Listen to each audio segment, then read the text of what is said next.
Tuna wageni watatu, Mheshimiwa Sebastian Kapufi mbunge, ambao ni wadau wa maendeleo kutoka Marekani. Wadau wa maendeleo kutoka Marekani, karibuni sana.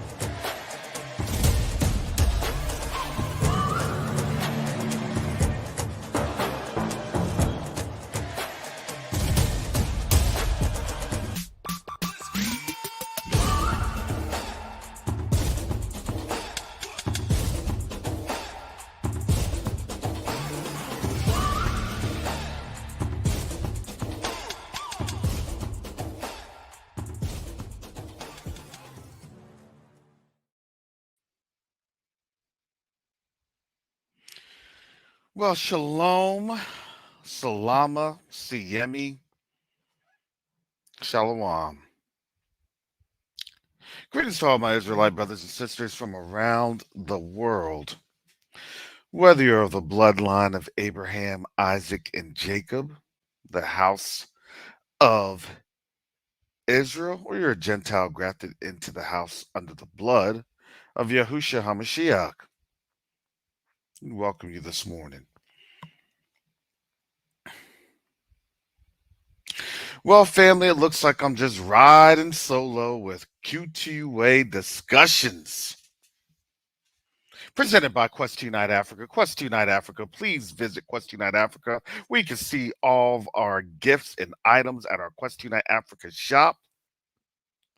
Because Quest Unite Africa is about to blow up in a major way.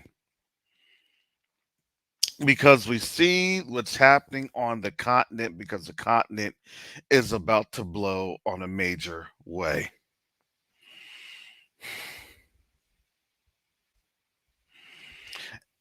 And the reason I say that is because I want to talk about Zimbabwe, and I want to talk about land. And I want us to understand what that land means and land rights mean on the continent. Oh, you ain't just going to go up in there and just take the land. Yeah, Mike, I'm going solo because I done gave you the link and you didn't show up. So yeah, I'm putting you on blast this morning, Brother Mike.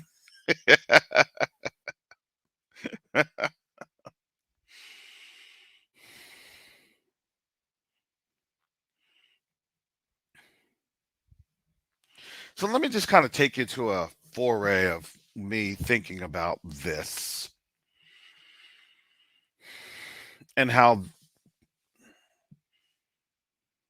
No, it was in the group text. Oh boy, Mike.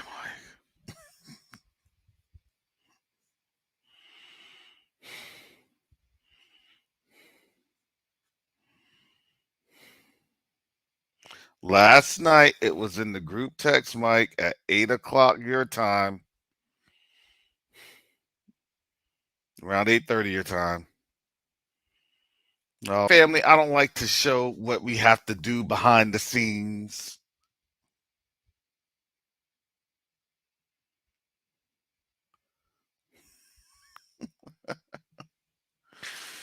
But let me just kind of explain some things to you all when it comes to what we have seen in history.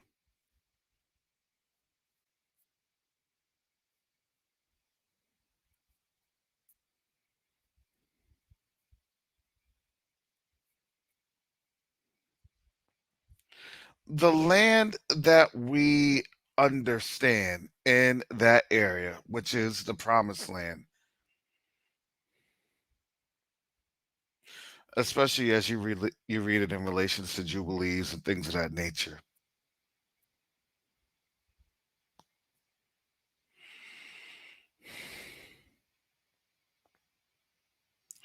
Well, you got to understand everything that is happening has already been said was going to happen.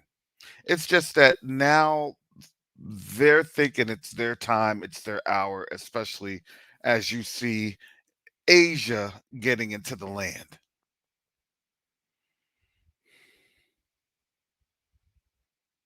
And the land, when you do try to buy it, when you do try to develop it,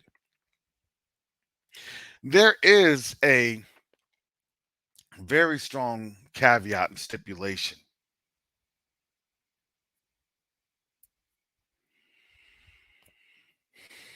that the land is there for 99 years and things of that nature.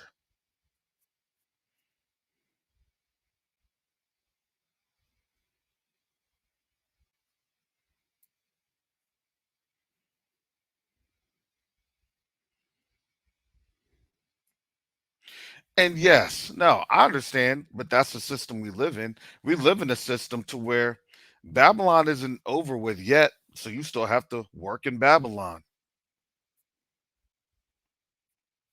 but you still have to develop things. See, we tend to not think about the implications. You got to remember, this system has told us how things should work. And let me tell you this. Here is the key to this. When you do for them, guess what? They'll do for you.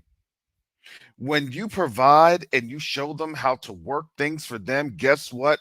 They will provide and show what they can do for you. Oh, yes. And do you know part of that is they'll give you land? Yes. And it won't just be the land for, you know, well, this type of contract here, this type of contract there. No, they do it as they're blessing you with this because they know that when they give, they know the principle of receiving. And not just when they're giving to some random person, when they give to their brother, they know they're giving to family.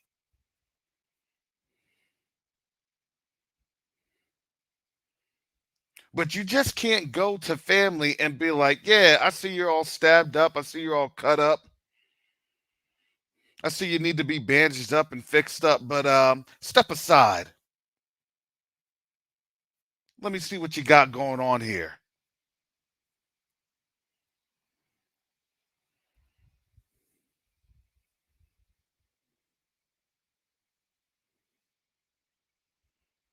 See, there's some basic scriptural architecture here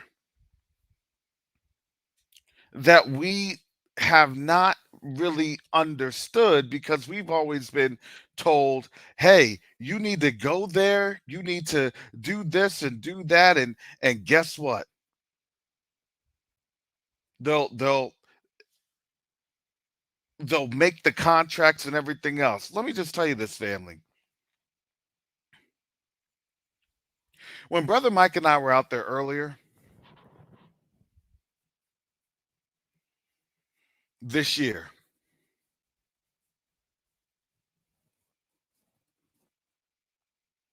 as we were explaining what we at Q2UA Africa were trying to accomplish,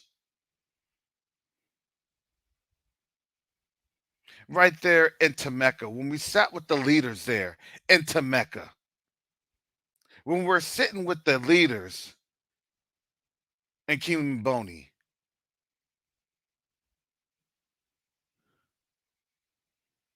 when we were getting the idea and the understanding of each other,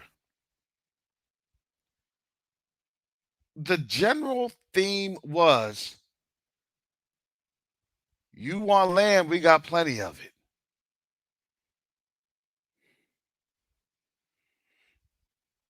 So think about this.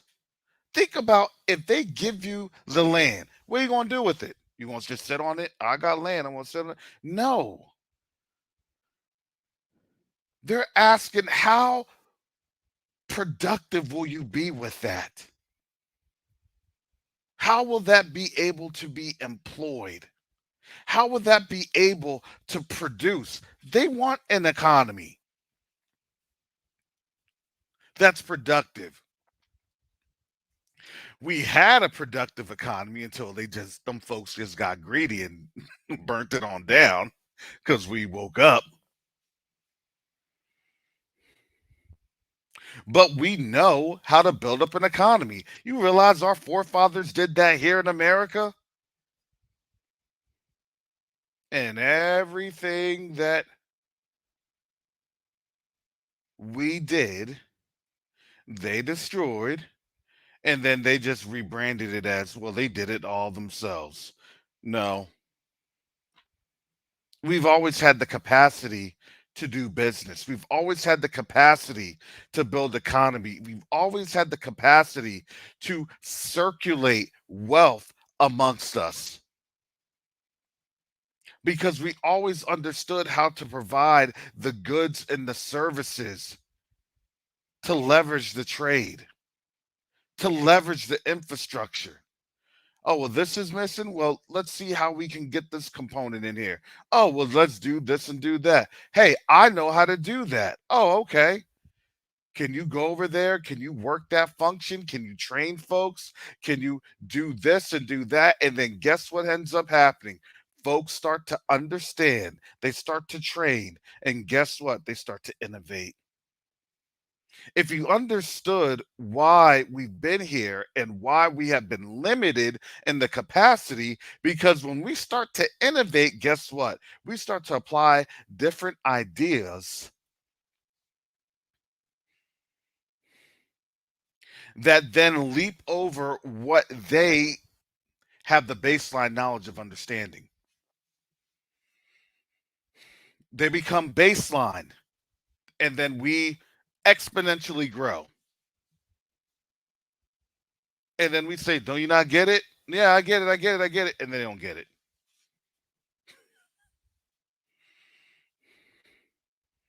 Wait, can you break that down for me again? Wait, can you let me know that again? Wait.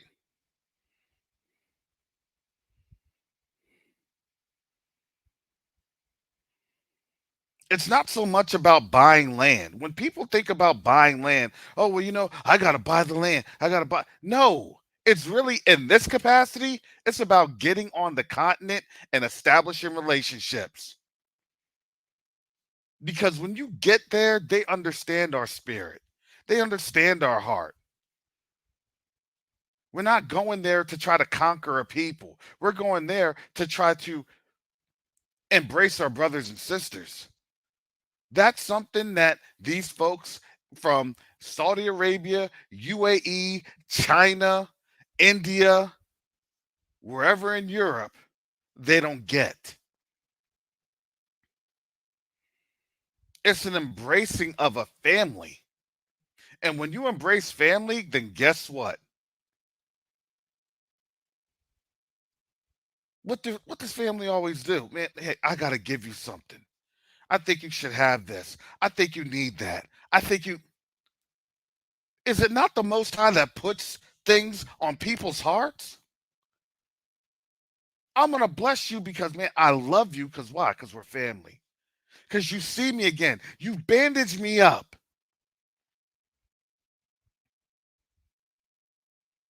You see that I was getting stomped down by all these other nations that wanted to plant their flag here and not want to help me. But look at this. Are you even getting paid anything? That's what they're going to look at. Nah, I'm good. I'm enjoying seeing you prosper because this is what we do as a family.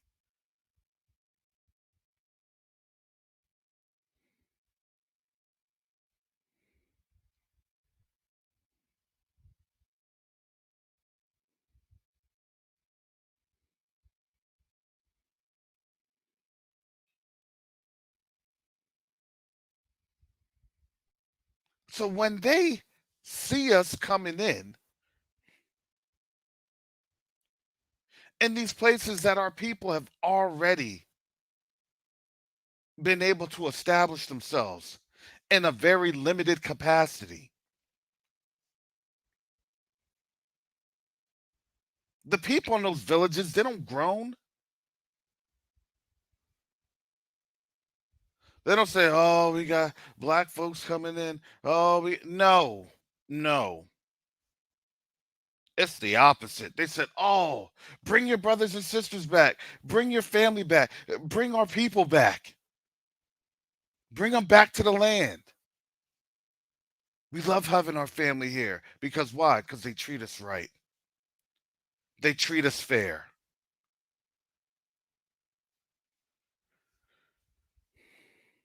We know that they don't abuse us."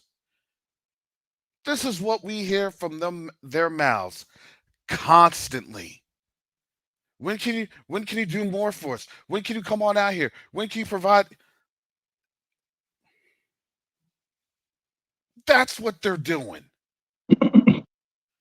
Brother Mike, thank you. You finally got on. I know you've been going through some technical difficulties there in Chicago. Bruh, let me tell you something. At first it was Google. Shalom, first and foremost. At first it was Google. Then I had this, you had that ringing. I think it was last week. So I went to a different browser. Everything was working real good until this week. And you told me, and when I seen you start putting me on mute many times, I'm like, he must be here in the background or something. And so I went back to Google. And here we are. Now, if it starts, then I got to go back to, was it Firefox?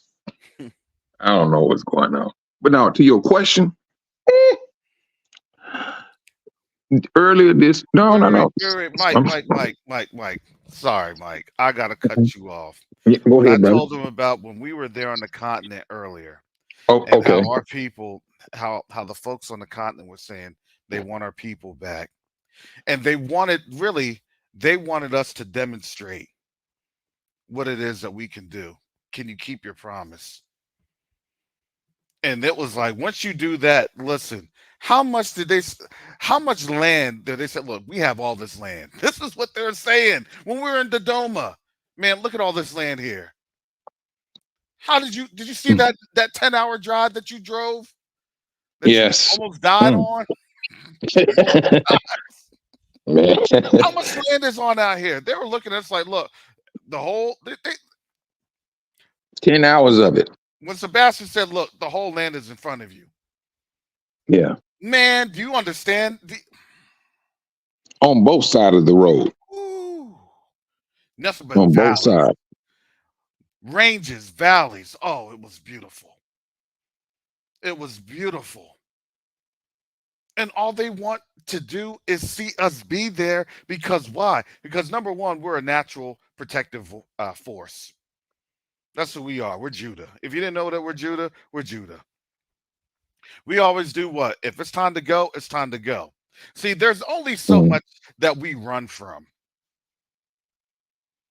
And then we shout it on out, we start to fight. If you didn't know about that Alabama brawl, they hated that because we rallied as a troop and them folks got beat down. It wasn't even funny. Folks were just getting flung into the water like they were just Raggedy Ann dolls. It was that white chair effect. So what do you think happens? We hate to see injustice as a people, even though we suffer the most injustice as a people.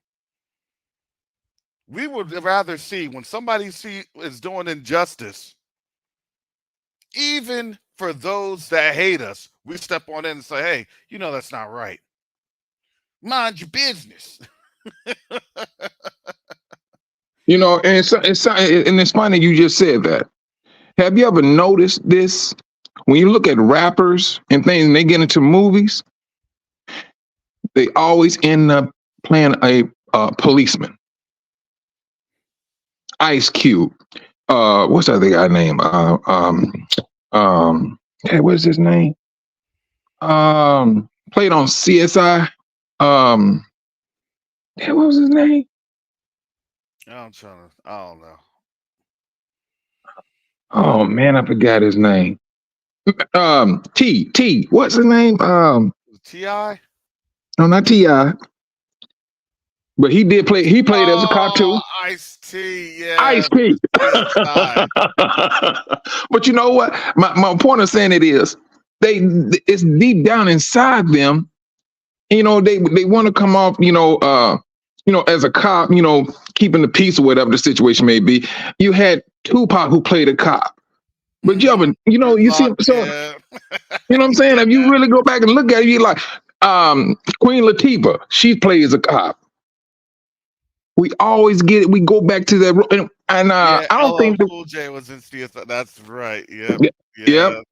I mean, you just go down that line, you can be like, wait a minute. Now, what you just said about Judah, and you look at these entertainers, them, whatever rap they did and everything. But when they get into that movie, they always end up playing some type of cop. Mm-hmm. It was just something when you said that, and I'm like, wait a minute, they did play cops and everything and all that stuff, but hey. Yeah, Tupac did play the dirty cop. Say it again. Tupac did play the dirty cop. Thanks. Yeah, he did. Yeah, he was a dirty cop there. Yeah. What about Will Smith and iRobot? He was a cop. Yeah. I'm telling you, can go down that line, man. Oh, man. You can go down that line. But the brothers and sisters, they know when we first went there, and they seen what we are, what we was trying to do and hoping to do. And they knew that it involved them. Yes. All the more so. They knew that it involved them. But at the same time, I understand they got to move, kind of quick and not necessarily under the gun, but they got to do it in order for you, or for them rather, to say, hey, if we go on this route and we just take our land and do what we go do amongst us, some people will get kicked out. Some people will lose income. And then it will become more of a political battle. Yes. But at the same time, they seeing the big picture. That's one thing that they are seeing. For the nation, or at least Tanzania, you have all of the brothers and sisters there, and the majority of them are living in poverty. Mm-hmm. While the visitors has control. Yes. No, that picture don't look. It doesn't look good. I mean, you seen it, Carrie. You seen the brothers and sisters. You can't even go a block or two without seeing a brother or sister that was maimed, well, with a damaged leg or something. Yes. Yeah, a medical malformity. Yeah. That's what happens. Mm-hmm. And it's because, honestly, it's just simple medical care that we take for granted. Let me tell you, you go on up to there and you have a full functioning tier 1, tier 3 medical facility with a full staff to treat trauma,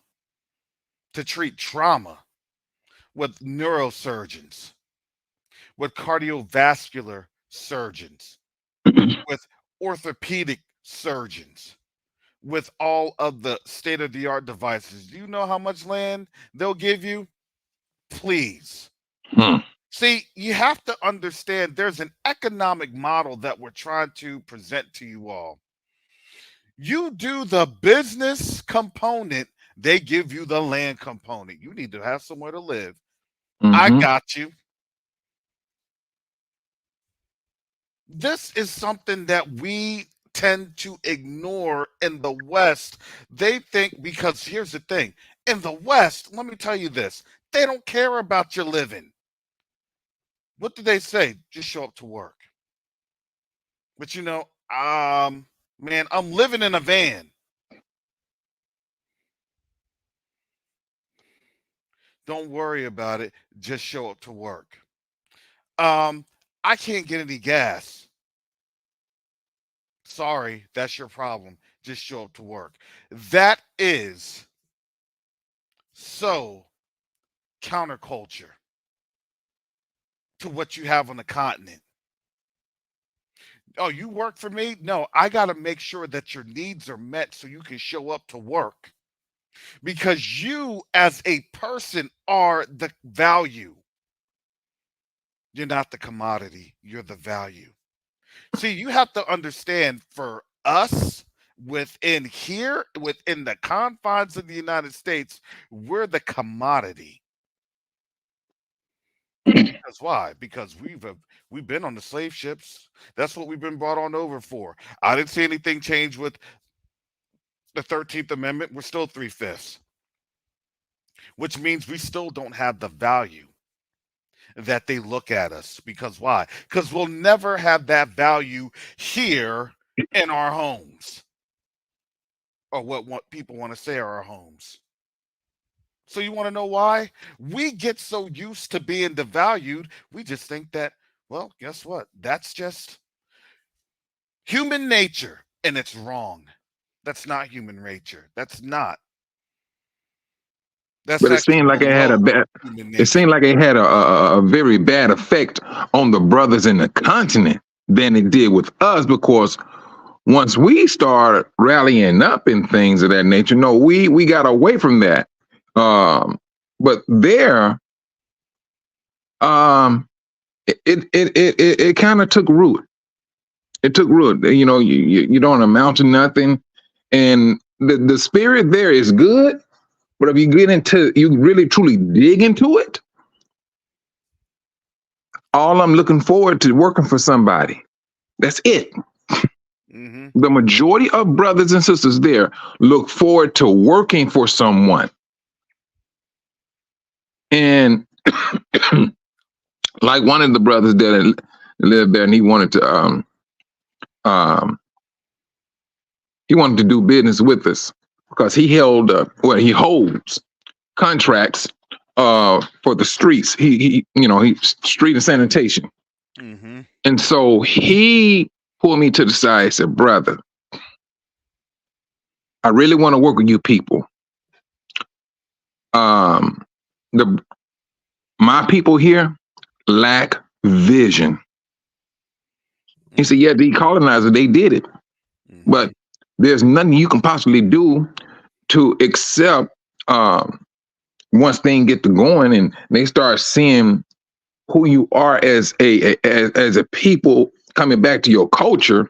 He said, "That's the only time they gonna understand what's really going on. They understand it to a degree, but to see brothers and sisters come back to the continent and brothers and sisters go over there and start making agreements and start working together," he said, "that's the time we will really come back together because we working to get ourselves together." And he was and then that brother name is Stephen also. I just thought about that. And he's in Dodoma now. But he lives in Dodoma, but he has property in Dar. Yes. Yes. And that's where I think a lot of our people, it's a different model, and I get it. It's a hard model to explain. You mean that, look, we go on the ground, we actually help with infrastructure, and these folks would literally provide for us? Yes. Yes, that's what happens. They want our knowledge, they want our expertise. They want our understanding of how this world works. Remember, you think you had it bad in terms of miseducation. They've had it the worst because they've been miseducated even while they've been there on the continent. Yeah, still do, and still is. Exactly, Sister Corinne. Without a vision, people perish, and that's what they've told them. They told them that the only vision that they have is to serve and be in some sort of hospitality. You see what I'm saying? Hospitality. You know, you're making it if you're folding up towels. You're And they went, making it. Go ahead, Mike. and man, there was a killing about it. They went to college just to learn that, to get a job for that. When you talk to you, we was in Tiffany's, and when we was talking to the brothers and sisters, and just what Kara said. I went to college for learn how to work in a hotel. That's what it boils down to being. Hospitality. Yeah. Majority of them. That's what they said. It's mind blowing. They get a 4-year degree just to be able to stock soap. I mean, see, we don't understand how crazy that is, because we look at that like you only just need a high school diploma, and in some cases you just need a body. That's all you need. You can learn this in one day. Oh man, and that's what they do. There's no forward mobility. That's it. I made it here. I'm staying here. This is it. Well, don't you want to learn, and don't you want to train, and don't you want to get better? Don't you want to be able to take this and say, look, I can do this with this type of service, or I can learn that? See, they don't even have an understanding of how infrastructure goes. And the sad thing is, that's not just them on the lower level. That goes all the way to the top. That goes all the way to the top. You have their leadership. Man, we're in the dome and we're listening to these folks. You had some that were Western educated, and you had some that weren't. And you could tell that there was just a staggering difference. The ones that were Western educated were just defeated. Complacency had just eaten them up. Man, I live here. Ain't nothing gonna change. Yeah, I want to listen to it. Until you all are here and you're pumping into this economy, not just money, but skill sets. Do you understand all the wealth that these folks are literally trampling on underneath their feet in the ground? They know it. Oh yeah, we got tons of gold. We got tons of tanzanite. Oh, they love our tanzanite. We got tons of emeralds, rubies. Man, why don't you dig them out the gold and do what you need to do? Well, we don't do that because other nations do it. What they give you? What's close to nothing, but not really saying nothing? Oh yeah, nothing.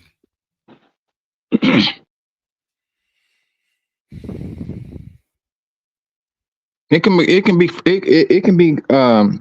be very frustrating.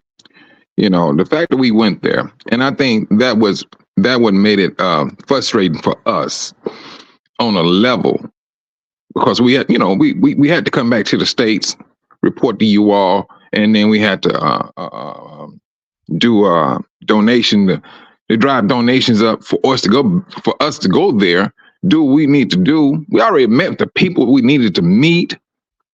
Now we met the locals. And truthfully, it's the locals that are doing majority of the talk. You brothers need to come home. You need to come home. And they know what we're doing. The TV,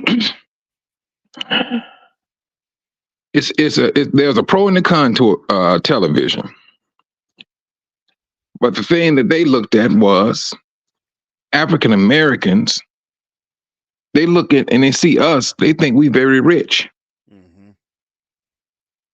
They think we very rich. The politicians, they look at us and they say, well, I know what their money look like. And it's not their money that we need from them. We need their education. We need them to come back home. It's the education. I'm talking about if you got a brother here that dropped out of high school in the 8th grade. Man, that's gonna be like the 12th grade in Dar. Nah, not the 12th grade. That's Yeah, probably, I'm gonna say no, 'cause probably they like the start. first year, probably like the first year in college. Oh, wait a minute. Well, because I know Yeah. I know the free education stops at the 7th grade. That's what I'm saying. So that's like their first year of college is Alrighty. 8th grade. Yep. So Yep. It you sure is. but the thing is, and well, for the ones that can afford it. So from the 8th grade going forward, that's $500 USD every year. That's how much it costs. $500. Mm-hmm. And so, I mean, when you making 100, I'm gonna just say, I'm gonna give you a more of a high end, $200 a month. Now you see why a lot of our people um they're subjected to working for the Gentiles, period. And then they get the low wages. And I know Red was talking about this, how this country is dumbing down us. And but what they did or doing in Africa, I mean, that's not even dumbing down. They are. It appears that they attacked their innermost desire to be better, to do better, and to work together as a family and nation or what. But that division, it went deep. It went very, very deep. And now you have these presidents getting rid of the what do they call those things? The visas and things. Mm-hmm. So they know what they're doing. They know what they're doing. And once we get back on the continent, it's going to be a whole different ball game. Yes. Not saying that we're going over there being arrogant with it. No, we're not trying. No, we going in there, meet with the brothers, see what we can do, and work on what we can work on. And so, yeah, it's going to be a whole different ball game. It's going to be a whole different ball game. And a matter of fact, the ball games it had already started. It did. Yeah, it started already. Mm-hmm. And it may not appear so glamorous, but it got started. Yeah. Yeah. It got started. The ball game Mm-hmm. did get started with the. They now have I think it's like the East African Trade Federation, and we're still looking into that with I believe it's Somalia, Congo, Rwanda, Burundi, Tanzania, Kenya, and Ethiopia, if I'm not mistaken. Now they're making things a lot easier with them themselves. We're seeing some game-changing effects on the continent to make things easier for economic development. Now they're doing the economic development through policy, but they need now the economic development through the critical infrastructure.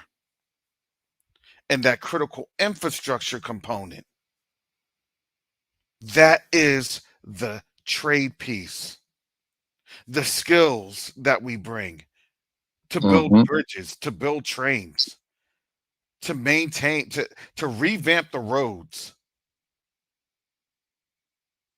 They have to have structural engineering.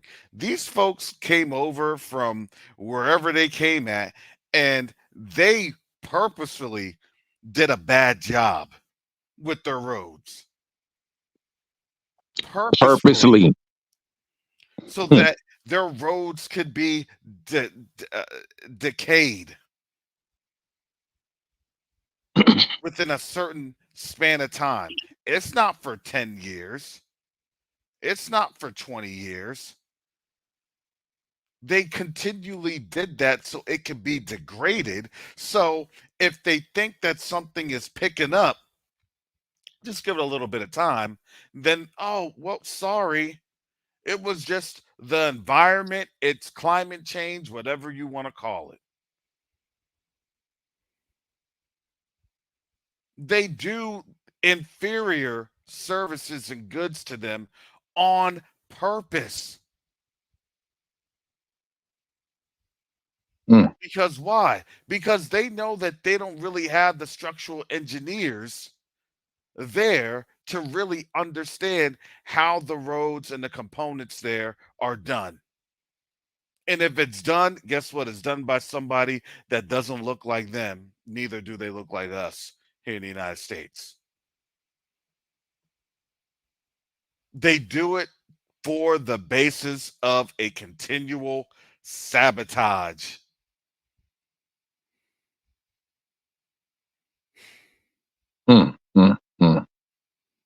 You know, I met with some farmers there, and one he grows pineapples, and he was looking for some investors so that he can expand. When I went out there, Karis, I went to the brother's field, and I said, "How far you go out?" Told his son to walk out there. Son kept walking and walking and walking and walking. I'm like, he left for 2 days. You know, I was like, forget. Is he coming back? Yes, he'll be back in about a week. It's okay. Hakuna Matata.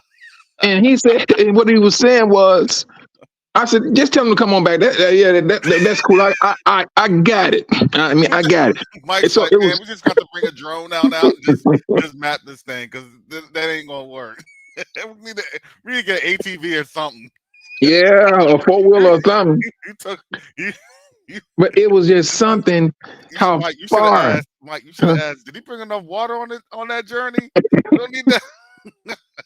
Man, and it rained a day. It rained a day before that, and the roads was flooded. So we couldn't get through.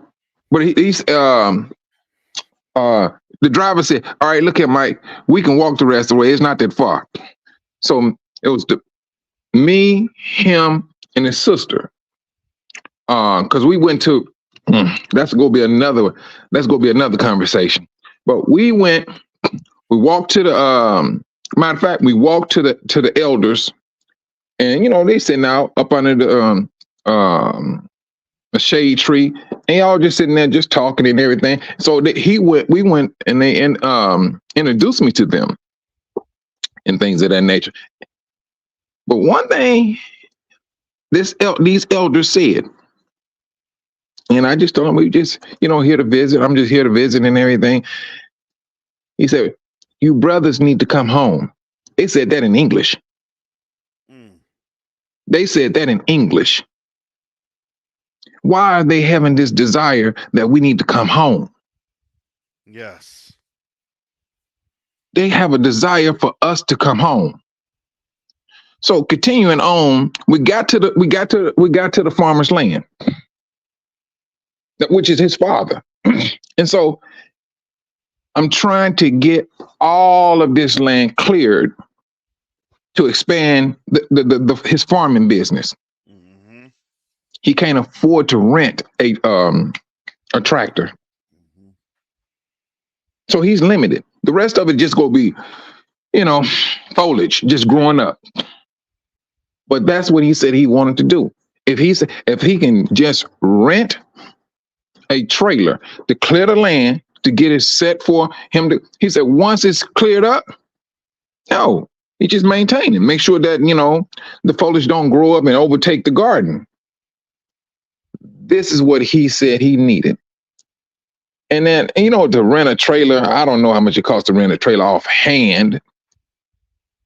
But if you can just rent a trailer just to clear the land, that'll be better than buying it. Unless you just if you got thousands of acres of land, that's a different story. But In his instant, that's all he needed. He was looking for investors, and then here he go. We getting ready to go. So he said, "But brother, you brothers need to come back home. This is his father, the driver's father." And it was like 2 hours outside of Dar. Mm-hmm. That's where his farm is located at. And I was just like, And then, like what you said, Karis, they purposely, man, there's no ditches there. There's no ditches where water can flow into, and then it, going out to a ravine. No. If water goes sit, it goes sit. Yeah. And but this water was a little bit too deep, and I don't think his car would have made it through. So that's what he parked it, we walked it, and we just did it that way. I mean, the desire there for the brothers and sisters, it's going to get stronger. It's going to get stronger. For them to say, "Hey, y'all need to come home. Y'all need to come home." It's going to get stronger. Mm-hmm. Whether we want it or not, it's going to. Take their trash out. Well, remember, the funny thing is that as their desire for us to come home gets stronger, you realize that the Western nations are falling worse and worse into their own financial turmoil and desperation. And we've witnessed that. We've witnessed how the blanket per se, that safety blanket per se, that we've all been trapped under, it's a comfort blanket, right? But when things get uncomfortable, then folks have to start understanding what it is that they're truly witnessing. They're not going to tell you how bad things are right now. They're just going to say everything is good until you find out that your company is laying folks off and you're going to be in the next wave of those layoffs. This is what's happening. Because why? Because their money is running dry. Their money is running low. Nobody's believing in this. Because simply put, we are not believing in it as a people. See, you had to understand one of the biggest things that we used to say, and that was really for our comfort level, is that, yeah, we're going to get reparations. We're going to get reparations. That was honestly, hey, if we can keep that stick, that carrot dangling over them, then they're going to believe in this quote unquote American dream. Remember, we said it was such a fervor and a fever pitch that we literally got the backlash. And they wanted us to stop talking about reparations. They wanted us to stop talking about what was owed to us. And remember when they came out and said, "Oh, well, we're not going to talk about that for this and that and blah, blah, blah." Then what happened with most black people? They said, "Forget this place." And do you understand what actually ended up happening? Most black people started to talk out against this place. And when we started to talk out, guess what you saw in the economy? Things started to slow down. Oh man, these black folks really aren't spending what they're using to spend. Oh, these black folks really aren't doing what, uh-oh. And because we said, "No, this American dream has died." It was DOA. It was a lie for us. Ever since the physical shackles came off and then they put on the mental shackles. And now folks were exposing the lie and they couldn't run anywhere. They couldn't hide anywhere. And then black folks started to literally talk against the system. And then you saw from that moment in time, their world started to fall apart. Their world started to fall apart from that moment in time. No, we're not going to support you. Hey, aren't you going to support Ukraine? No. Or aren't you going to support us fighting against Russia and Iran and probably China? No. This is the most active generation to where our children are being told by us, you better not go over into that military. The Most High will do something for you. And now they literally had to bring back the draft.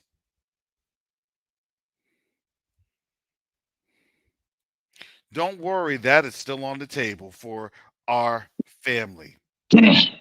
Mike's son turns 18 this month.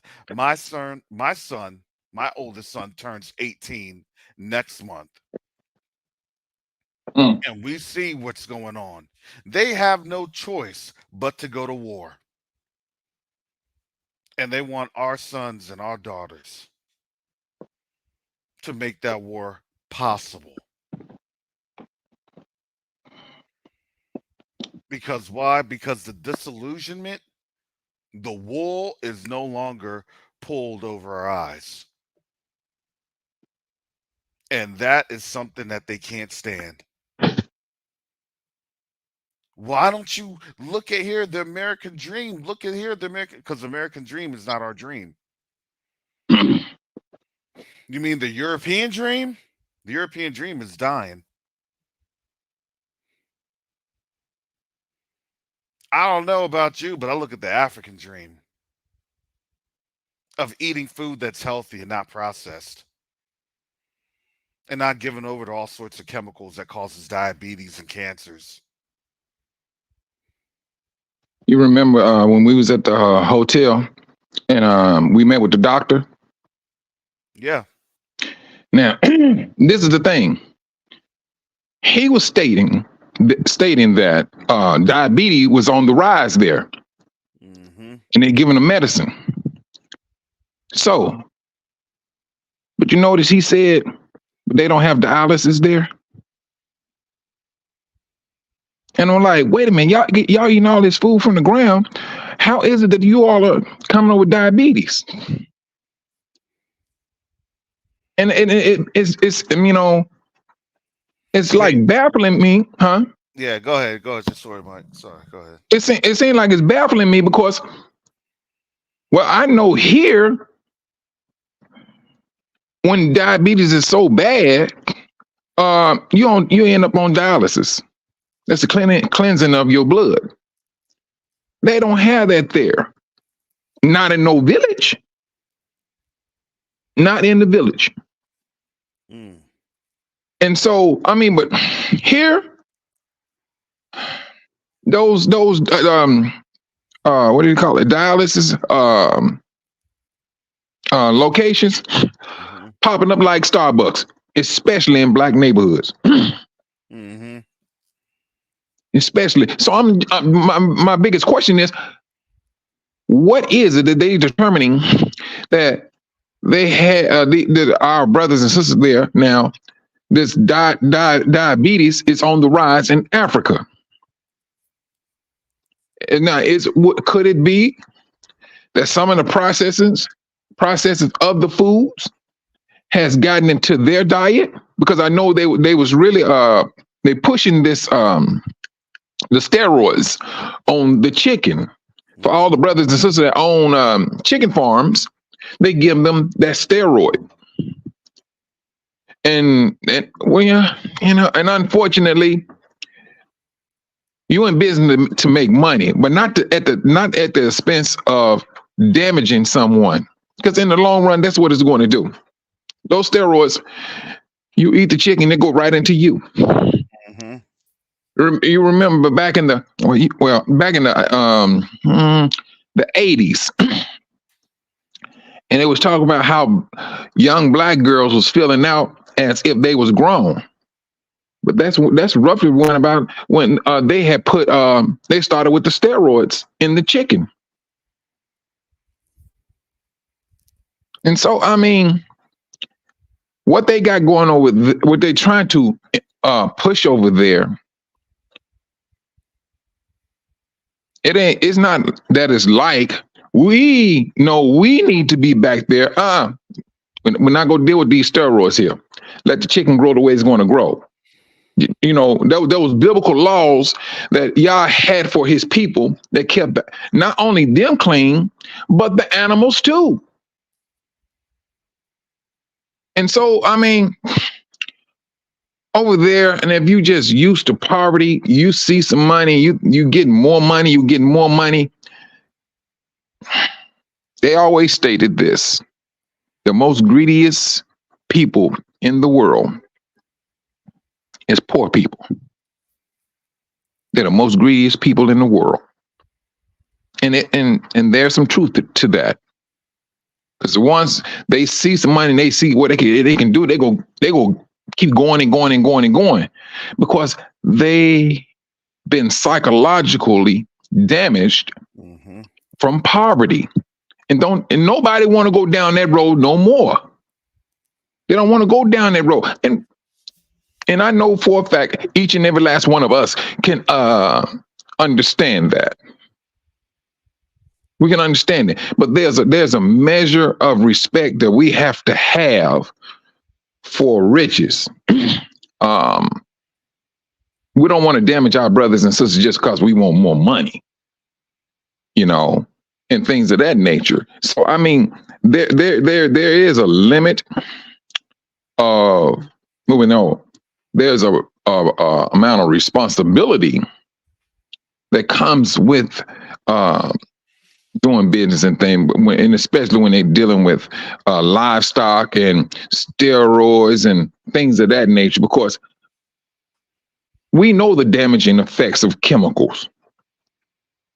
Matter of fact, we like near about the first ones who get they tested this stuff on the foods. Yeah, we've been the guinea pigs on this. We if you want to talk about having a degree of being a guinea pig, African Americans, top dog. We know these things, and that's the whole purpose that we at Q2UA. That's what some of the stuff. Some of it, the Western thinking. And don't get me wrong, not all of it was bad. I mean, that was the thing we learned here. That's for the good. But that bad, we can always check that at the door. Always check it. And so, because we know the damaging effects of certain chemicals in foods, let the food grow the way Yah said it. Don't be something getting in trouble. You want to alter a watermelon because you don't want the seeds in it. You don't want the seeds in it because you want to dominate man. You want man to come back to you, but they on carriers. Did you know that these Europeans are putting patents on seeds? They're putting patents on them. Yeah, totally wicked, and that's why their system is being destroyed even more and more. They're destroying it themselves. See, you only had a little bit of time to see their full nature on display and how their nature is leading to their destruction. You see it. This is why we're here in this process. We were always going to come to this logical conclusion. And yeah, letting your soil rest. Being able to have what? Folks glean the fields after the harvest is in. Being able to provide for the poor and the destitute.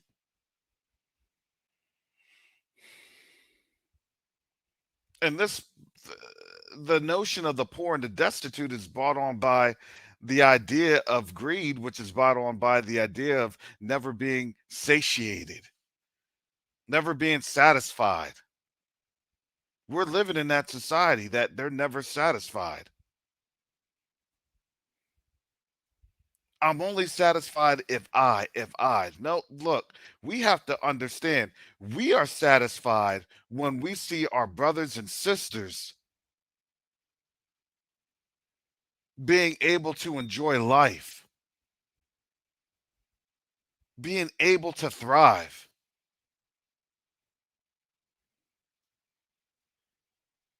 being able to witness us come up together. I'm satisfied when I'm able to show someone, look, this is how you handle this situation. This is how you see this situation. And it's awesome to see, man, look at what I have learned and look at what I've taught. And now what was taught to me, I passed on to them, and now they'll be able to pass on to others.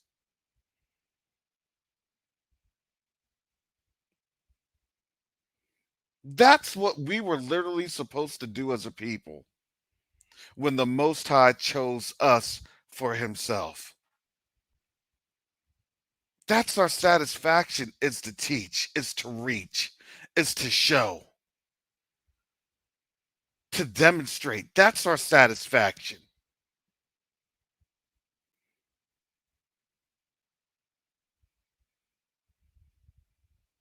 And rest assured, our work is not in vain.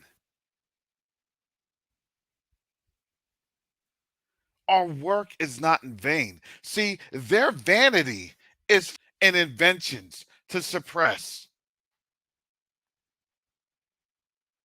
Because why? To suppress means to oppress.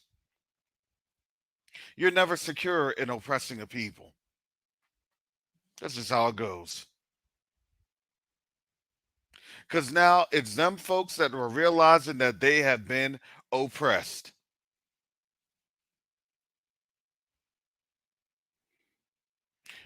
And here's the thing, they were fine with us being the oppressed until they realized that that same oppression is falling right on them.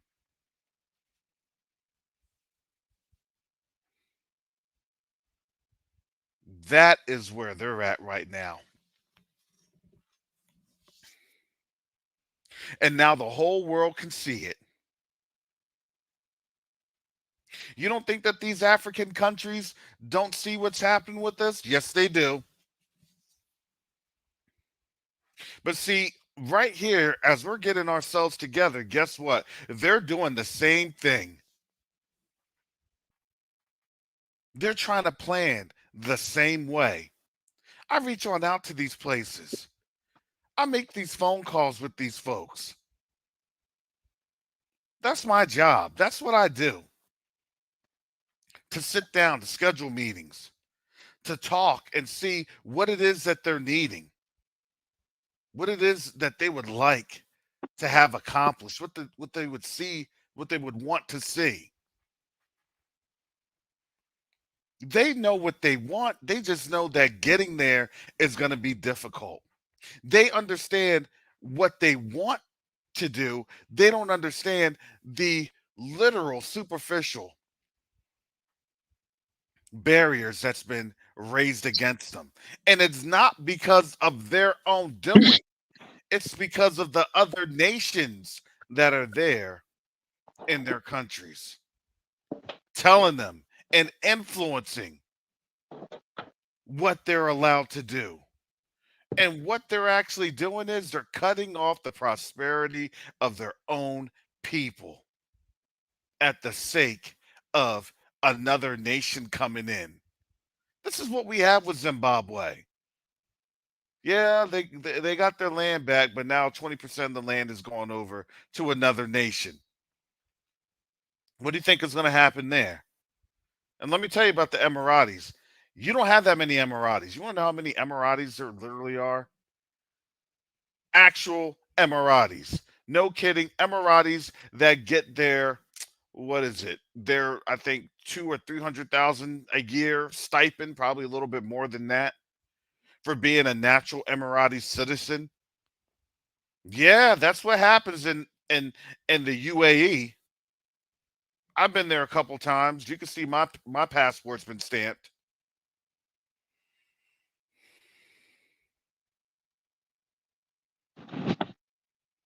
They come on over there, and they're not coming on over there as Emiratis. They're coming on over there with Indonesians, Filipinos, Bangladesh, Indians,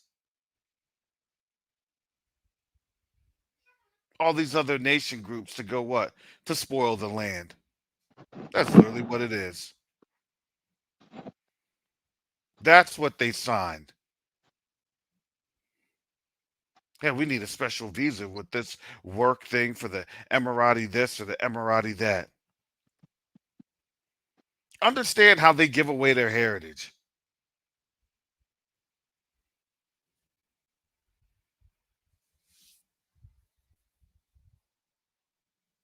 Shalom, Brother Red. Glad you could join us this morning. Hey, how you doing? As Brother Red gets on, Brother Mike drops off. Technical difficulties.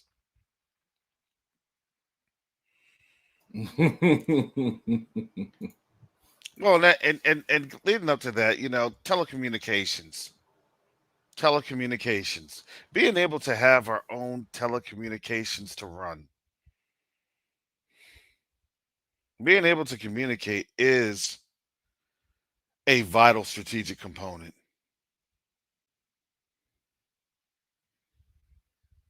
What say you, Red? We need to have.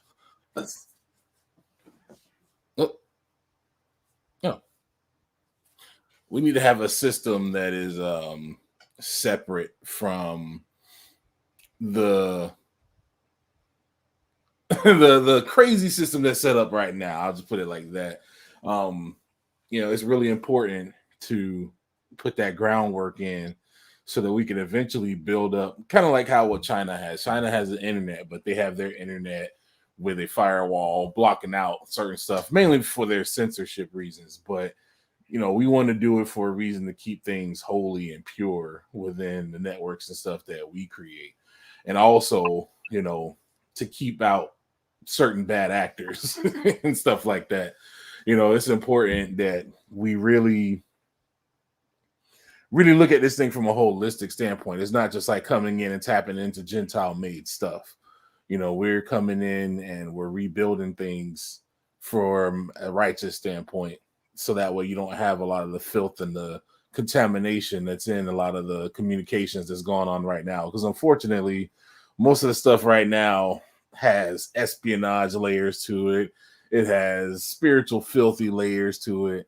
So one of the things that we have been looking into is creating a different and a pure platform that all of us and our cousins on the continent can benefit from, that'll help us take things and put it in motion in a way that will, what's the best word for it? I'm trying to speak. Guys, go ahead, because I put you on the spot this morning. I put you on the spot. No, I know, because I know some things that, I don't want to have your channel go down like 2 days later you get a strike. Oh man, let me tell you this. I gotta start talking in code. Listen. I got wrestling against spiritual powers. Video cannot be monetized. Snake hunters video cannot be monetized. There was one video that had just gotten removed last, I think yesterday. Another video getting ready to get removed. Let me just tell you, we're under attack here. Part of the first attacks that you always get are the communications attacks. But it's funny because no matter how much they try to attack our communications, guess what?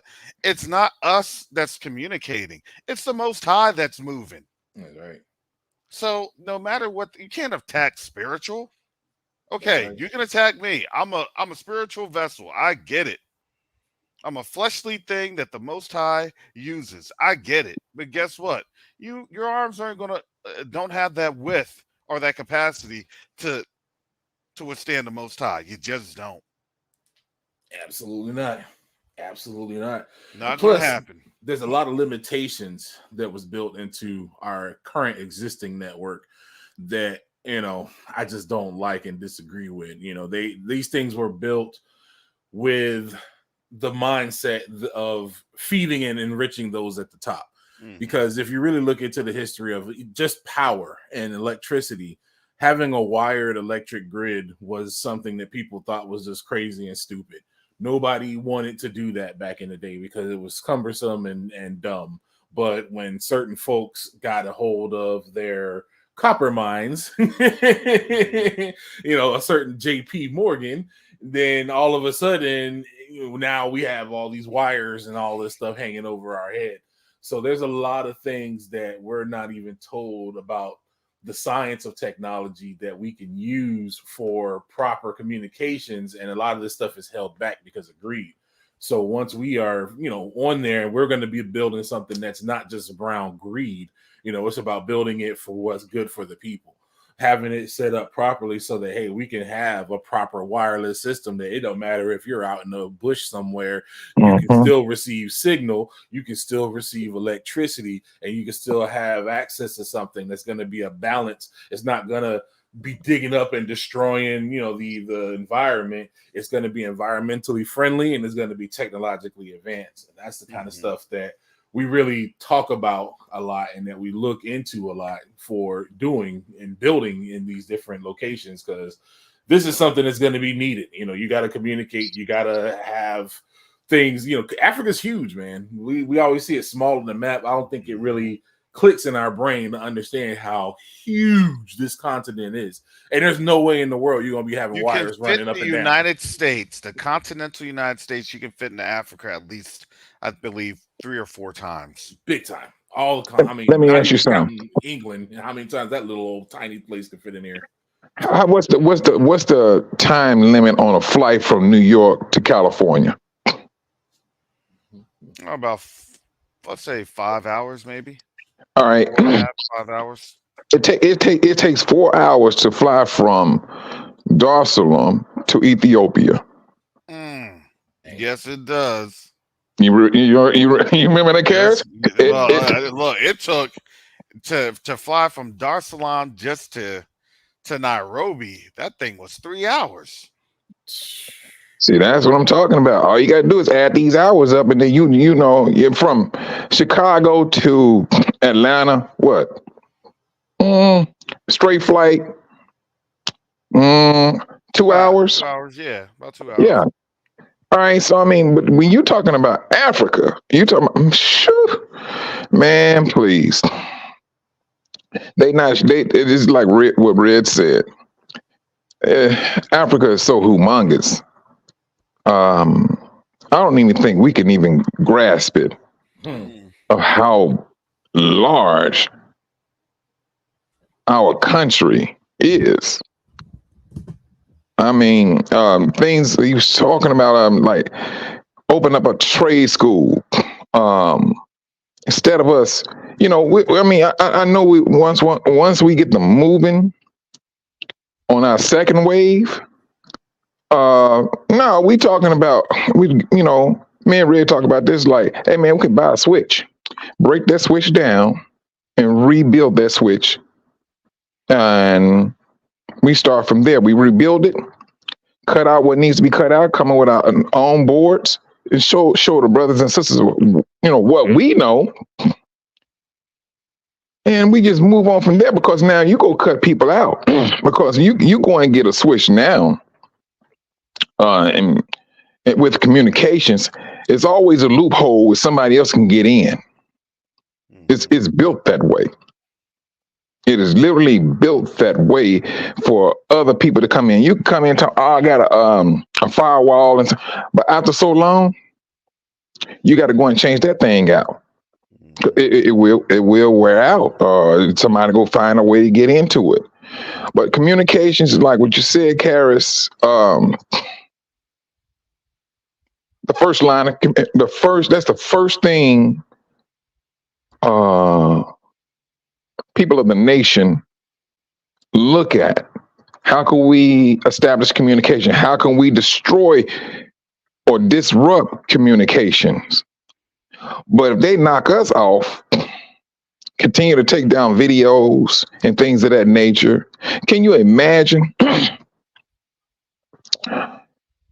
they taking all of these African Americans who have woken up and they talking about it on a daily basis and they sending out judgment? The scriptures tells us you must preach this to the nation.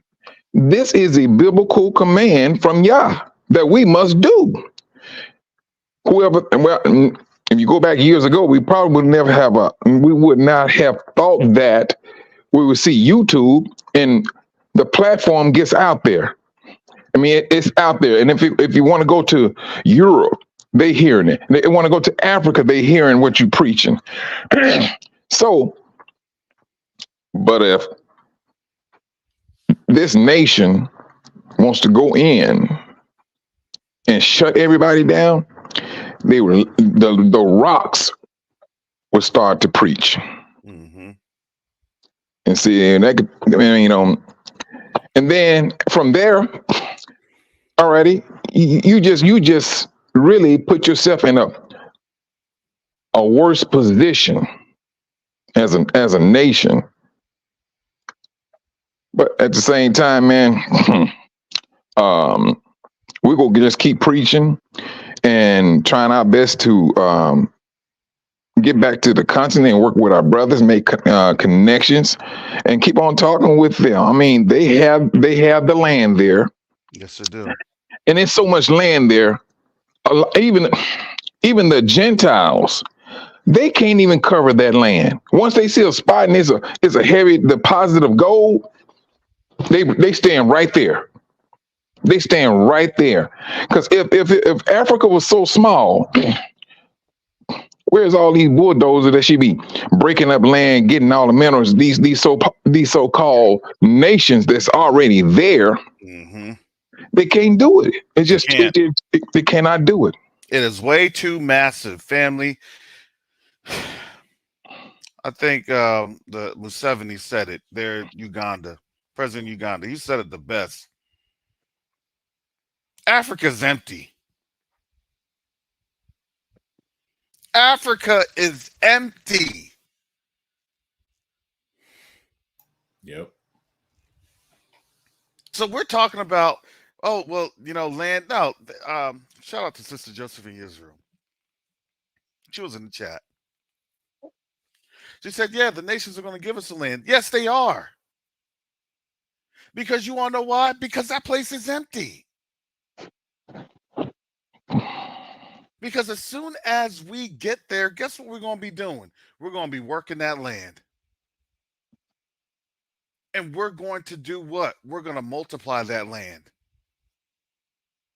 With what? With resources, building, planting, cultivating, industry. These other nations, they know what we're capable of. You want to know why they know what we're capable of? Because we done built this place. We've enriched them. That's why they know what we're capable of. That's why they're afraid.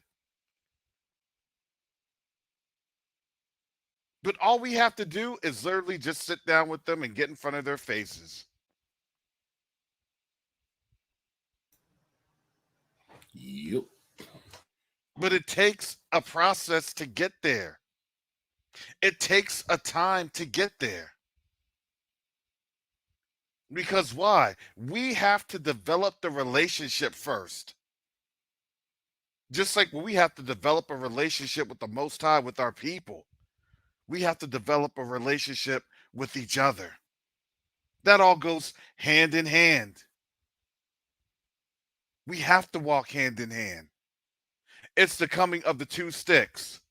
Not the bigger stick going over the smaller stick. It's the two sticks.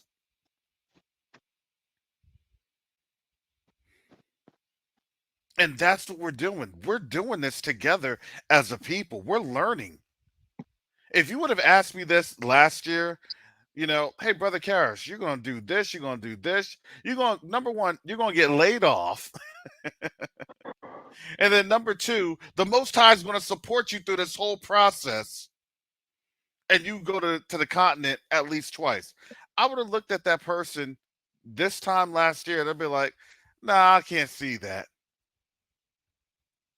Because honestly, I was very comfortable. But now I look at the folks that have been in the position and I see them on LinkedIn. I see them, hey, thanks for the opportunity for my one job. And, I'm looking for another opportunity. And these opportunities are now few and far between because why? Because now their wealth is drying up while the wealth on the continent is increasing. Look at Niger. Look at Burkina Faso. Look at Mali. They're making deals with all these African nations on the continent, with Niger and Rwanda. They're not sitting idly by just allowing other nations to just walk all over them. They're getting control of the resources. And then it's going to be up to us to help them manage it. That's exactly what this word says. We're coming together as a people right now, slowly but surely. We're coming together with all the idiosyncrasies and everything else. They seeing it. They seeing it.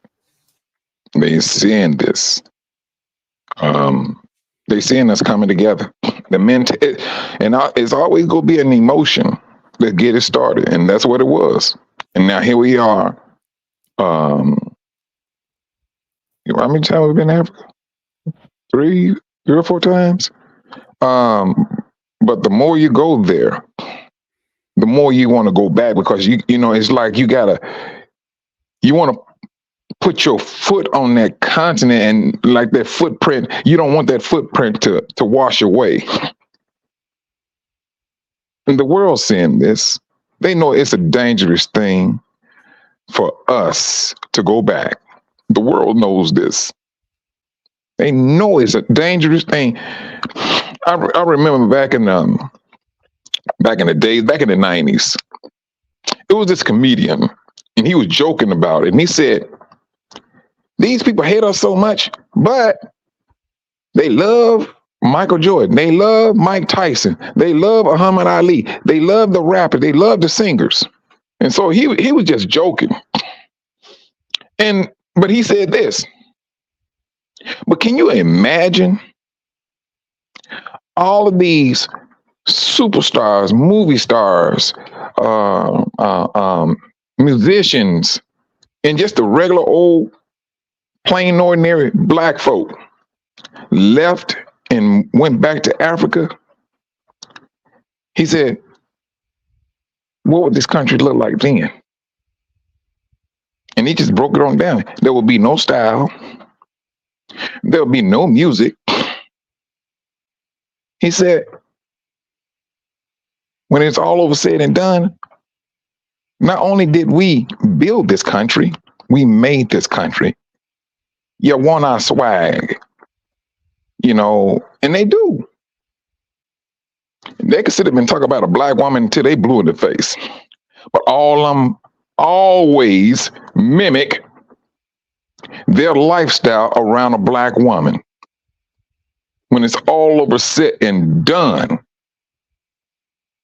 they mimic everything about a black man. Black man can come up with a certain style of clothing and wear it, boom, it becomes trendy. Then all of a sudden you could take another person, a Gentile, he puts it in rotation, he puts it on and manufacturing and make millions of dollars off of it. But unknowingly, well, to the black guy, he's the one who started that trend. Mm-hmm.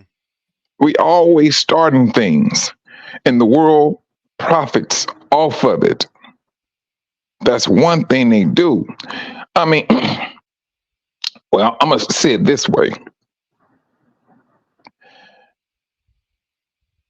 when they was doing this the bud implants down in Brazil and all that stuff, when back in the early 2000s, late 90s, every woman on TV knew she had to have a butt.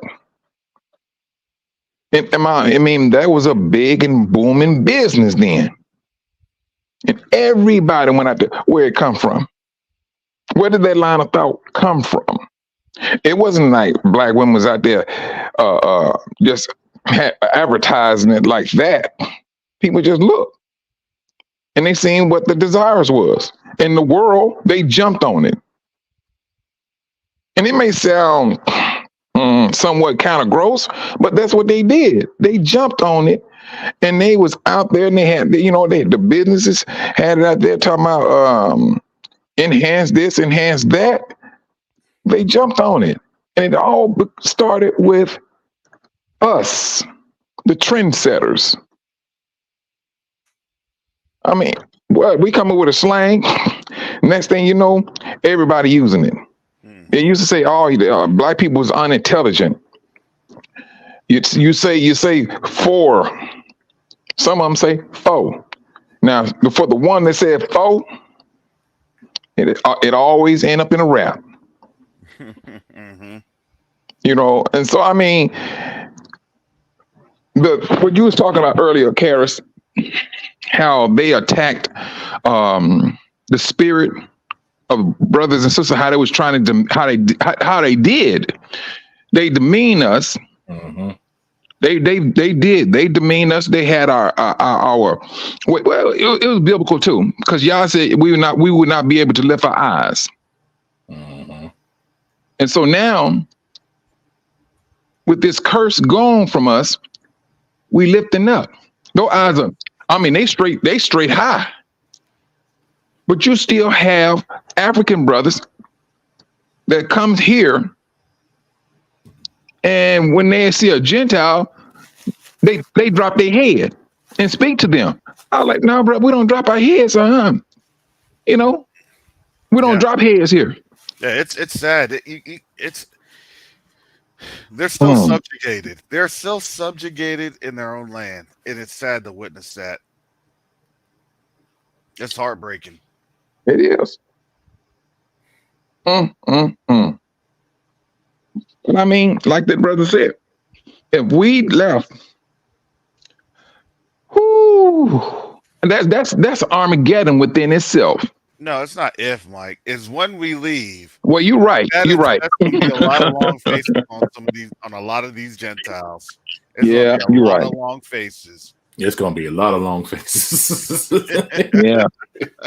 Football and basketball would end overnight. When we leave, we won't leave quietly. We're going to be breaking out dancing. We're going to be doing the Soul Train line. You go, yeah, strutting down. You know what I'm saying? Look. They definitely gonna have some kind of peacekeeping force around to keep them folks calm, because we gonna be, boy, look here, nah. No. Hey.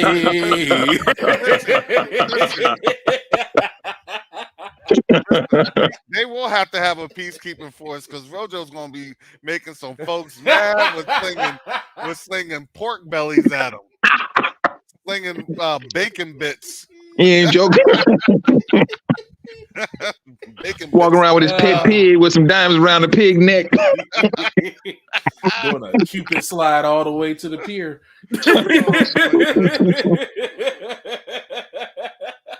Oh. Shoot. Yeah, it's gonna be a lot of happy folks. It's gonna be some sad folks too, because some folks is clinging to this old system, because that's what we're talking about, like rebuilding things, because it's not going to be we're not going over there to build Babylon. We're not going over there to build everything that we see here. We're going to build it up in a righteous mindset with a righteous standpoint. So you don't have a lot of the, we're so used to these systems over here that are designed for oppression that, they're kind of like a security blanket. And it's like, nah, you don't need that. You don't need these type of things. You don't need to have a license to go fish. You know what I'm saying? It's fish freely there in the sea that gets created. Why in the world I got to pay somebody for a license to go and get some fish? You know, well, you could collect rainwater if you want to and create your own rainwater system. You don't have no laws against that over there. Like over here, you can't collect rainwater. There's laws against that. If you try to disconnect from the system, you will go to jail. It don't matter if you got solar, collect your own water, none of that. Even if you live in purely, it is literally illegal to live off of the land here in America, which is insane. You know, in Chicago, you talking about growing something, you're supposed to have a license to grow like vegetables in your backyard. And they over here telling people not to grow stuff in their backyard and stuff like that. Like when's the last time you walked around and seen fruit trees and all kinds of trees and stuff? All our people coming back from over there is like, there's so many trees, there's so much fruit, just stuff just hanging around and dropping there's so on many. the ground. That's why most of them folks can just live in certain conditions because they don't have to have money necessarily to eat because there's trees all around and they can go and get stuff. There's abundance all around. They can go and make themselves what we would call a humble living, but honestly, that's just free living off the land. You can't even live off the land over here. If you homeless, you out of luck. You got to beg for food because you can't just walk and see a bunch of trees growing some fruit and eat some fruit and be satisfied. Like, and you can't necessarily grow on the land because the grass it may be green, but it's chemically induced to look that way. You put a seed down there, that seed ain't gonna do nothing but die. Like when I was younger, we would see fruit trees and stuff all the time. In America, they have killed off all, especially down here in Florida. They'll have orange groves all over the place, citrus trees all over. We had a grapefruit tree in our backyard. You don't hardly see none of that stuff no more. You used to see lots of frogs and lots of grasshoppers and butterflies and stuff. I don't hardly see none of that no more. They have killed off the land over here. And over there, you don't have that problem. I mean, you just walk around, you can just get fruit off the tree. But then, you know what? They can't kill the land. It's just too big for them to do it. That's the beauty of it. It's just too big for them to do it. But at the same time, they want to give off this impression, oh, this is the size of Africa. Man, please get up out of here. No, me and Karis rode down that road to Dodoma.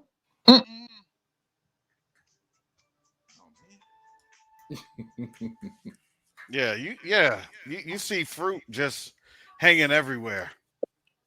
It is a land flowing with milk and honey, and it's sad because it's like they're just walking on it. Yes, mango trees are growing like weeds. What does Sebastian have on his property over there, Mike? What was that called? Soursop fruit. It was like soursop fruit. It was. Man, I tell you, it was good. It was good. It tastes like a natural Jolly Rancher. And you know the thing about it is, I'd never seen it before. But there are some fruits there that we have never seen. Mm-hmm. And it's now Quinn was the one who was looking at fruit up, and he knew what it was. And I was like, man, we pulled up. Walked around on his property in this tree, just growing his stuff. He said, "Oh, let's go over and get some of this, whatever he called it." And I mean, that fruit was good. Mm-hmm. It was good. It was good. Yes.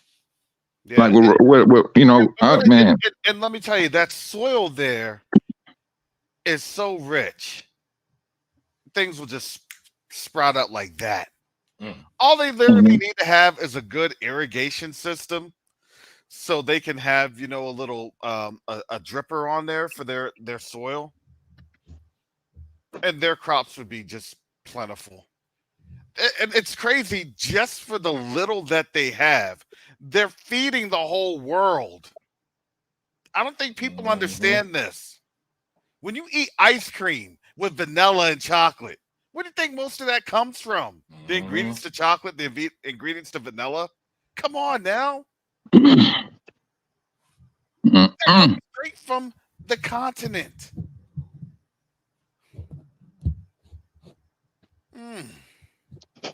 That's right. That's why they stopped pulling their chocolate out, because all the chocolate I used to think it came from what was it, Sweden over there? They always have their famous quote unquote chocolates and stuff like that.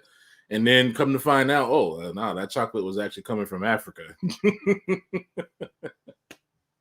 Like everything comes from Africa. I remember even My little stepson did a study in his school, and they found out that plaid, the pattern plaid, came from, I think he said it was the Maasai tribe over there, and they had to end up getting paying them because one of these Gentile rainbow designers took that pattern and then called it and put the color on it and tried to change the color. Everything in all your top designers comes from Africa, from Louis Vuitton, what is it, Dooney and Burke, and all these other places. You get what I'm telling you? Mm-hmm. It all comes from there. Their patterns come from there. They're not doing anything special. All they're doing is just marketing it. Mm-hmm. Oh, I put it on the patent so you can't use it. Use what? See, we've been having this since y'all could even pipe plumbing. You were still dumping your chamber pots in the street. Bingo. They That's know crazy. how to do that. The crazy thing is they know how to do the plumbing. But this was a skill set that was lost. So that they could do what? So things could be piped out, so things could be buried, so things could be treated. That was a skill set that was lost. It was taken. It was a brain drain that occurred. Mm-hmm. Understand what's going to happen to this place. It's not there. It's going to be a brain migration, but then for the rest of the folks left, that's going to be a forced brain drain. Going to whatever places in the world they're going to get scattered to. That's not my business. That's not my concern. Those are those folks that are left here that decided they didn't want to tag along. The folks that's going to be left here are going to be waiting for Trump to come back and revitalize the petrodollar. Yeah, that nobody's using anymore. Exactly. That everybody's running away from. Do you understand, family? This is December 1st. BRICS goes into motion literally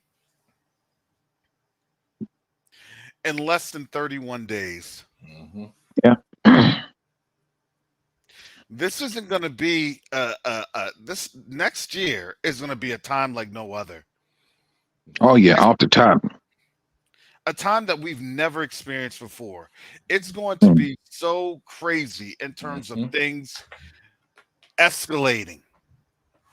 Like I had said, they're giving these folks Christmas and New Year's. Mm-hmm. I said that. Now you're not really hearing anything. They're trying to, have a break in the fighting. Yeah, they're giving them Christmas and New Year's. They just started fighting again. Israel just started. The IDF just started back up again. Mm-hmm. They try. They're trying really, really hard, but it's kind of like, you have a room full of stuff like they show in the cartoons, and they're trying to stuff everything in the room, and everything's coming out, and they're holding the door back, and the door is just swelling open, and they're just holding it back. That's exactly what's happening now, because I just seen a chart with the unrealized gains for the bank, and what unrealized gains is that means it's money that they haven't unrealized gains and unrealized losses. Yeah. That means that they haven't put it on their ledger yet. These are On things the that they have books. yet to account for. Yeah. And the chart showed from like back early 2000s all the way to now. And during 2008, it showed all the red and stuff where it went down, and they had a whole lot of losses. The losses that are going on now are like a mountain compared to those little hills that happened during 2008. It's insane how huge that chart is. This is gonna slap so hard. Like it's already being felt. You got layoffs and stuff happening already. You got people in their businesses slowing down. These people are not buying no more. They're playing wait and see. They're all waiting until January, because in January, man, I don't know. It's gonna be crazy. It's probably gonna be so many people losing their jobs. They may have to go back to suspending rent, the lease and all that crap again, like they did back in COVID.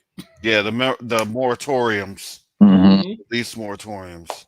And you ain't got to say nothing about no businesses, bro. Ah, shucks. I mean, I know at least 10 of them. Black businesses, extremely slow. Extremely slow. And but like what Red said earlier, all those fruit trees in Africa. I was at the sister's house. She had a banana tree right next door. A banana tree. So we goes over to her plot. It's a coconut tree. She said, Mike, you want a coconut? No, we all sitting out. Her neighbor came out. We sitting out talking and thing. I'm just looking. Let me see. I'm looking over and down a hill where there's houses and everything. So she calls the other sister. She calls her brother. He comes over, climbs the tree, put the coconuts down. We sat in the yard drinking coconut water out of the coconut. You just take that machete, get you a straw, and you just drink.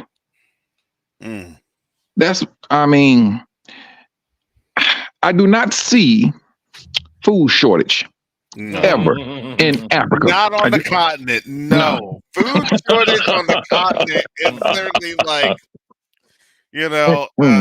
that is an imaginative tale. Like, to be honest, you just can't. Like, if you hungry, you just gonna run up into somebody's field, pick a few berries, and you're gonna be good. I'm gonna send you the video. The sister's she sent me this video, and it's the corn that she grows, and then she's showing on the video the other land where she wants to get it cleaned up for her to expand the land. I'm like, man, what? Man, that land, it was so much. And in the background, she got mountains.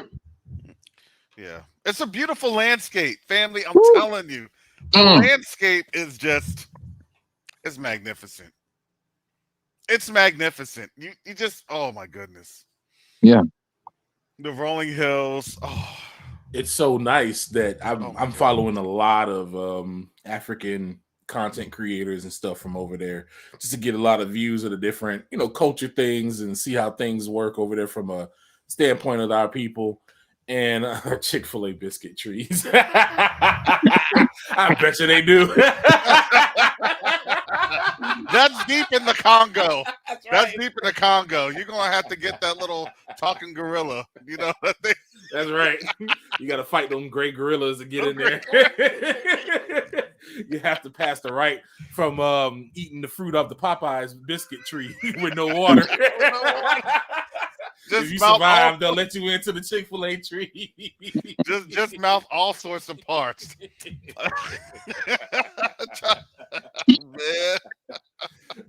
But the thing is, the just in one village, bro, in one village, you have 150,000 people living in one village. Now, can you imagine and say, you know what? I know how to cook chicken real good. I buy from this chicken, this owner who owns. Now I cook these chickens, fry me some chicken up. Now, I'm just saying, and you have you have your own little restaurant there that you serving 150,000 in that village. Now, mind you, these villages are not small, but there's a whole lot of veins in those villages. And it ain't like the brothers and sisters just don't come out. Yes, they do come out. They come out because they, go about shopping, and they go up to the main road. Yep. The main road is where you go find all of your grains, your people cooking on the street. Now, our brothers, you don't find too many restaurants that they own. They outside cooking. They meat on a grill. And they turn around and they sell it. That's what they do. Like me and Cass was there. The sisters, they had a business in the alley. In the alley between two buildings. And they cook their rice, things of that nature, and they sell it on the streets each and every day. But the thing that I was thinking about, how do they do that during the wintertime? Not the wintertime, the rainy season when it's always rain. But one thing they don't do, they don't let it stop them. They do not let that. If it's raining, they seek shelter. Then when it stops raining, they come right out and go right back to work. Right back to work. Mm-hmm. And so, I mean, our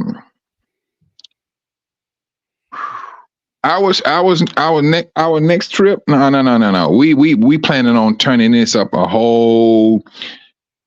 It's just gonna be turned up it's going to be the fire has to go higher. It got to go higher because the longer this we are here, and if we stop talking about what we are trying to achieve in Africa,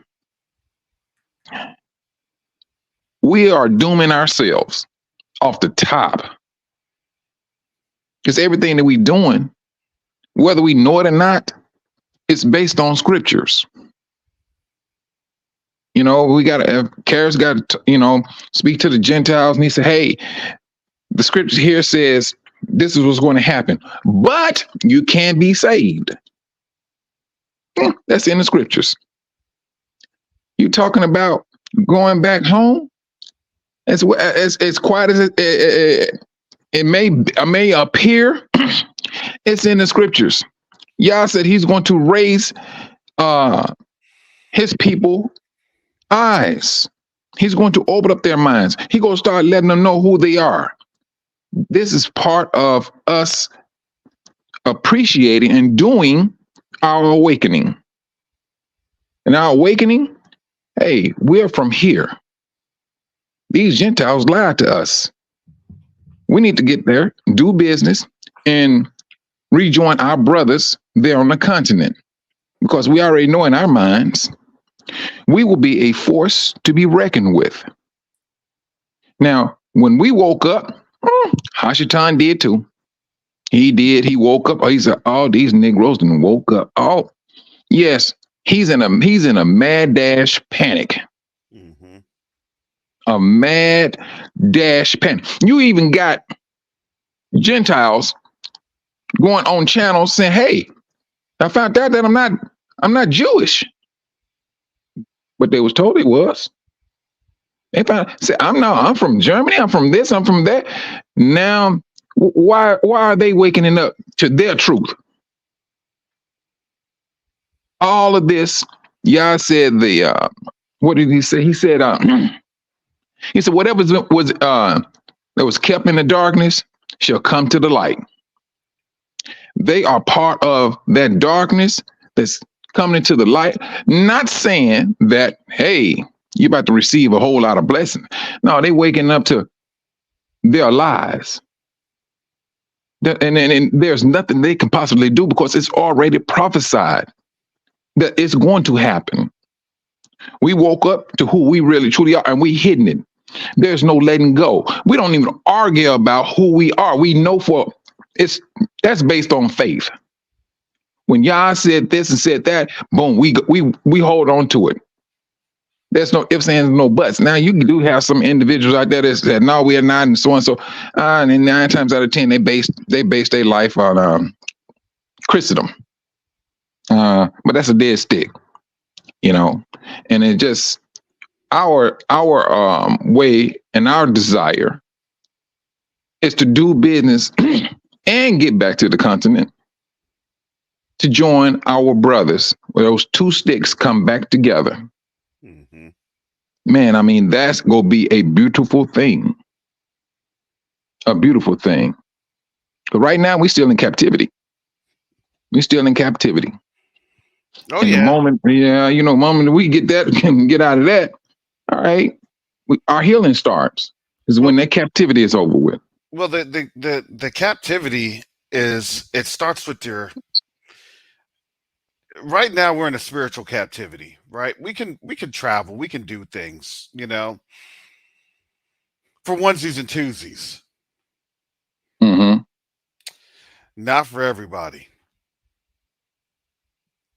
Everybody, the majority, I'm going to say, of our people are still in that mental captivity.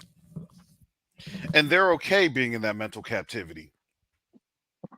But the moment that they realize that their food security, their safety, and all the other staples of their security blanket gets removed, once those four corners of their security blanket gets removed, and now they feel everything, that's when people decide to get up.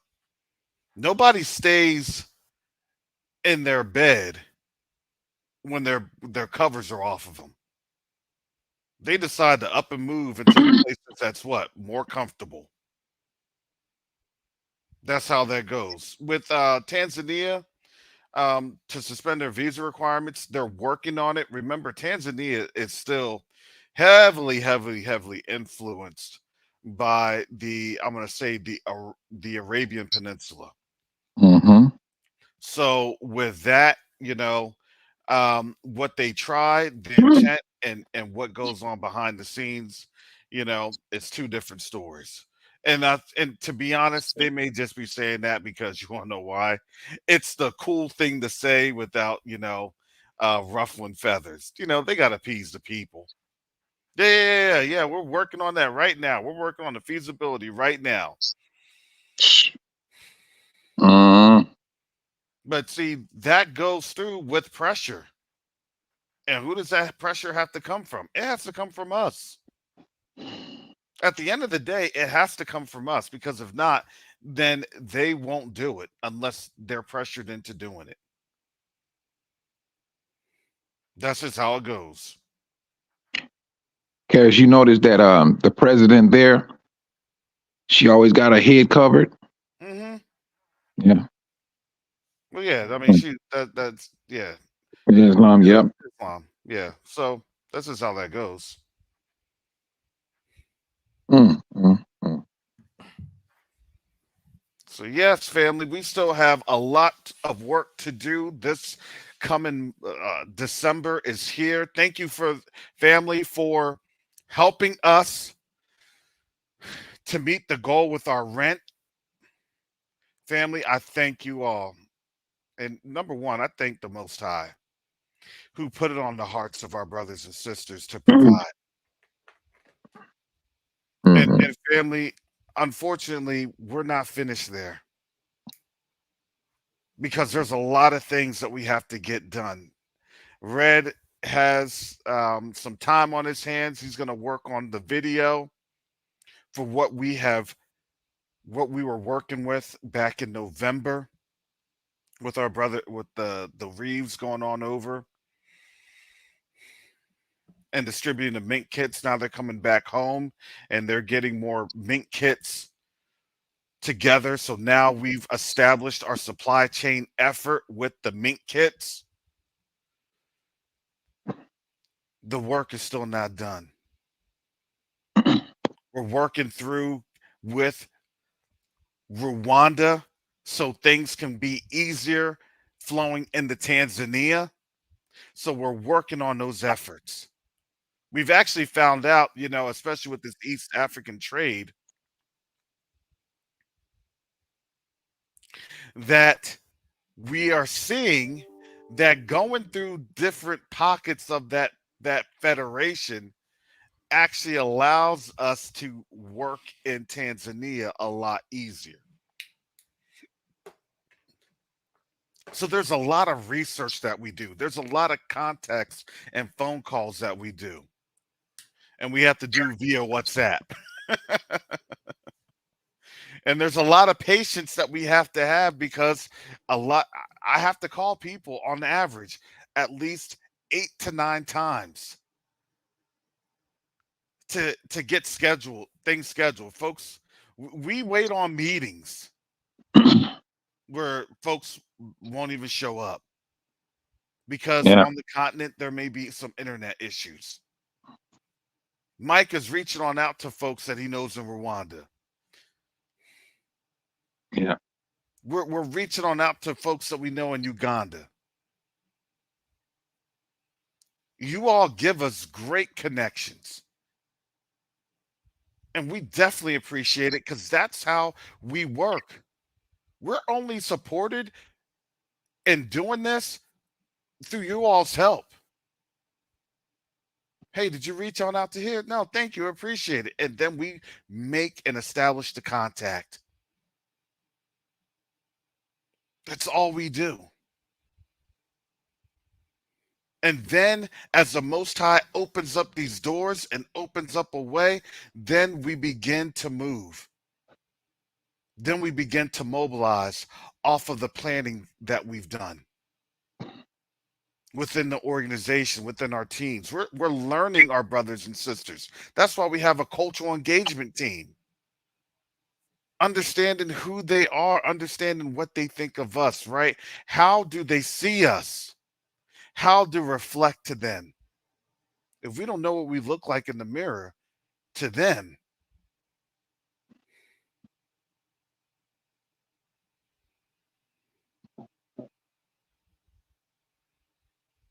seeing ourselves and understanding ourselves, that is half the battle.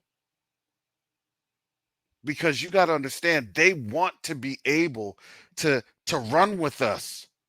We get their family, we start running. Thank you, Jay. We appreciate that. Yeah, we're actually working with the Rwandan Development Board right now. So I've reached on out and waiting on that. Unfortunately, earlier on in Quest to Unite Africa's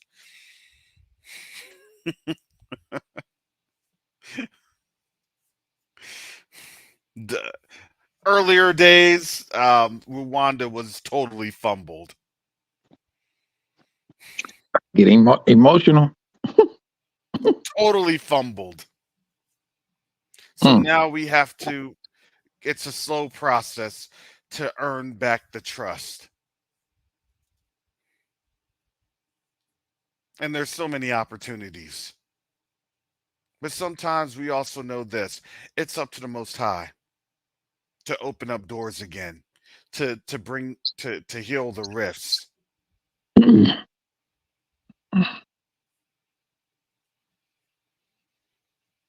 And that will be there when it's ready. Hallelujah. So family, thank you for the rent. We got rent due again in February. Hallelujah.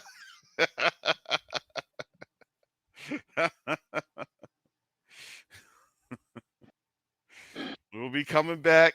Most time willing. I pray that, things really, the doors really start opening and things really start moving.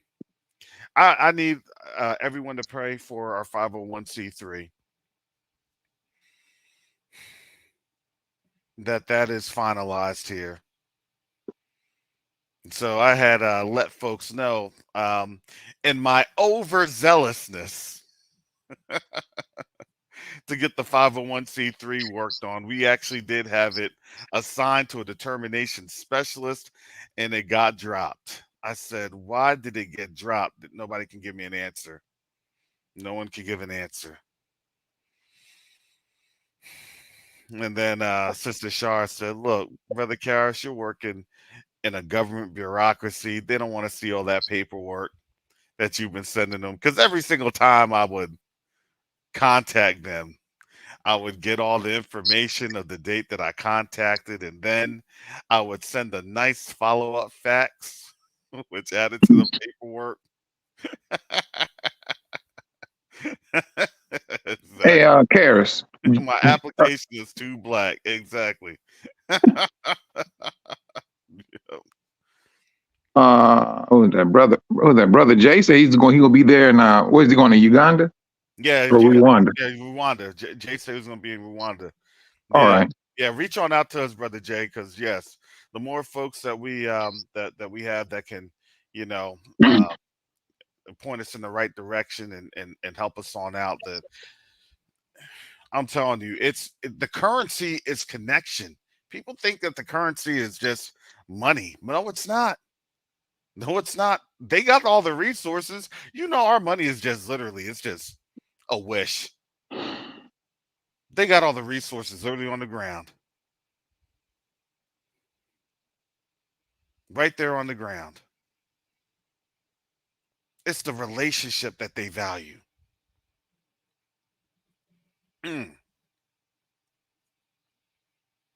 We totally think about things in a very, very backwards, westernized manner.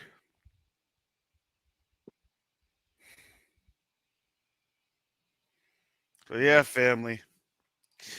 I'm not gonna lie to you. I'm tired. I got some things going on this morning. Please keep me and my family up in prayer. Brother Mike, Brother Red, if y'all have any further words. Well, I would say this and I fall back. We all know what time, what the days in which we live in, and prophecies that are being fulfilled.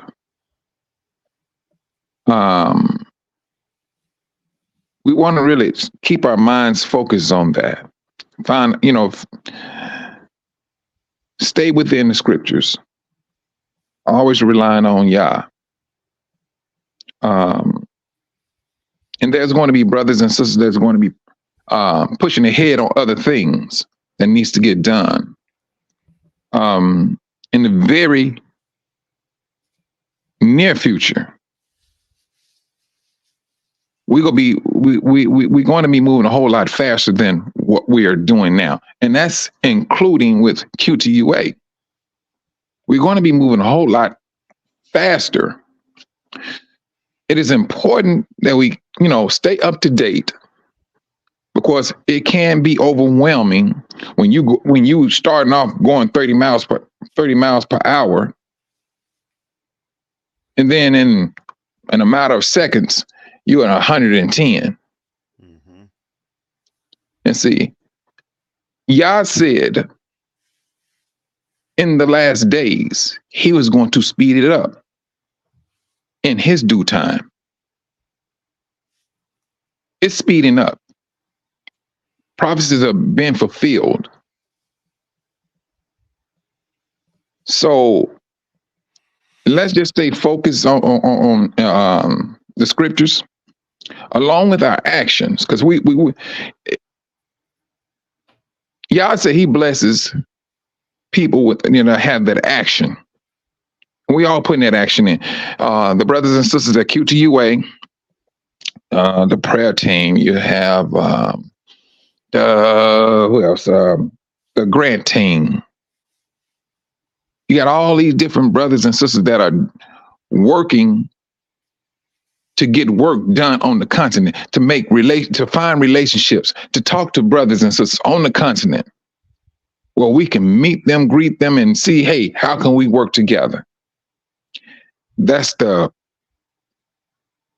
main goal as to what we are trying to do. Matter of fact, I got to talk to Eric. I know he was telling me that he was going back over to Tanzania. Mm-hmm. And so, as long as we are here, and for those who can afford to give donations for this drive, we appreciate it. Really do. Because it helps out a whole lot as to what we are trying to do, what we're going to see come to a better plateau. It's going to get to a better plateau off the top. You have too many smart people at Q2UA. When I say smart, I'm talking about they scary smart. If that can be a word. No, I ain't gonna say scary. And a very enlightening education of these brothers and sisters is absolutely mind-blowing. Mm-hmm. Yes. That's the thing. And and to have these brothers and sisters at Q2UA doing what they are doing, if I I Yeah, said this one. we just call Big Red the big brain. Yeah. He's like, we just call Red Brainiac, computing. Yes, I have found this located on the website of this is the Yeah. He's a walking computer. Red is data. Yeah. computing. And then you got brothers right up under him. You got, people that's following his lead. You have a Garth. Mm-hmm. Now, but Mike is on a totally. He's like more so on the programming. Not programming, app building side. But these are some of our brothers. Mike working. The logo you see in front on this TV on your computer or whatever. That's the one Mike is working on, that logo, as to building it into an app. I mean, when I say we got smart brothers here, and they working on the main goal we're working on, for us to go there to Africa, make connections. Now we did a lot of connections in Tanzania and Dar. So now we went from a meeting and greeting. Now this is all about now our second wave. Now we need to work together. What business can we do together for us to work together and we grow together? That's our second wave. We're not even trying to. We're not trying to take steps back if we don't have to. We're trying to move forward. Yes, and that's the beauty of it. And we, like I said, just continue to pray for Q2UA. And with that, I say shalom to the brothers and sisters. All right. Shalom. All right. Thank you, Brother Mike. Brother Big Red. Oh, man. It's like, we were saying earlier, I'm going to finish the thought I had. There was a African female content creator, and people keep telling her, why does she use green screen? And all she's doing is just standing outside, her village in different areas. Green screen. Man. She literally just standing outside her village in different areas, and they're like, "Oh, that's a green screen." And she has to run into the background. She'll have the village kids running around, helping her out and stuff like that. Like it's a beautiful, beautiful place over there, and they've taught us over here to. We only see Africa, as those old Susan Sarandon commercials, in the arms of an angel with the little kid with the pot belly and the flies and stuff. And it's so much bigger than that. But, they have been held down like we have been held down. And our biggest thing right now is to go over there and help them facilitate a lot of their issues, a lot of the things that they have going on they're sitting on resources like left and right. They're tripping over stuff that these countries pay big money for, and they just got it over there like it ain't nothing. So, it's truly been our goal to go over there and help our brothers and sisters and our cousins to get right, to not be taken advantage of. We're not coming over there to take advantage and do stuff. I remember, Uncle Mike and Brother Karras telling me about this dude who was a security guard over there making only $45 a month. And that's just ridiculous. That's just absolutely ridiculous. People deserve to be paid fairly, especially because they do good jobs over there. I've heard nothing but very good things about the work ethic of our brothers and sisters and cousins over there. So, it's really imperative that we start shifting our brain into an entrepreneurial mode, as to not to just see it as, oh, this place is underdeveloped. It's opportunities. That's really all it is. It's nothing but a land of opportunity. And it's an opportunity for us to not only reconnect with something that's going to help us live better. I mean, we don't even understand that, how everybody who's come back from over there, man, talk about how just peaceful and the pace is different. And, we don't realize that, we think we got it made over here, but they over here just draining the life out of us literally every day. I mean, it's amazing to have a place where you can actually just live and be human and not just be human collateral. So, I always put it that way to folks, is to get your expectations tempered, prepare yourself to go to a place that may not be the same as America, but see it as, man, I can build some things here to make it good, to make the bring up the quality of life but to not to bring over the Babylon nonsense and the Babylon foolishness. And that's all. Yeah, thank you, Red. Exactly. You want to be a human and not a commodity. And those Exactly. those ways of living are done. And I'm praying that that way of thinking amongst our people is dead. And We're the only ones that has built up this nation. And when we built up this nation, we built up the world. Plain and simple. We built up a powerhouse. America. That's what we did. All these countries benefit from America. All these other big countries and stuff. That's why you see them now turning from America, because America no longer benefits them. In case y'all didn't know, China, Japan, and South Korea, I believe, they all getting together to form their trilateral commission again.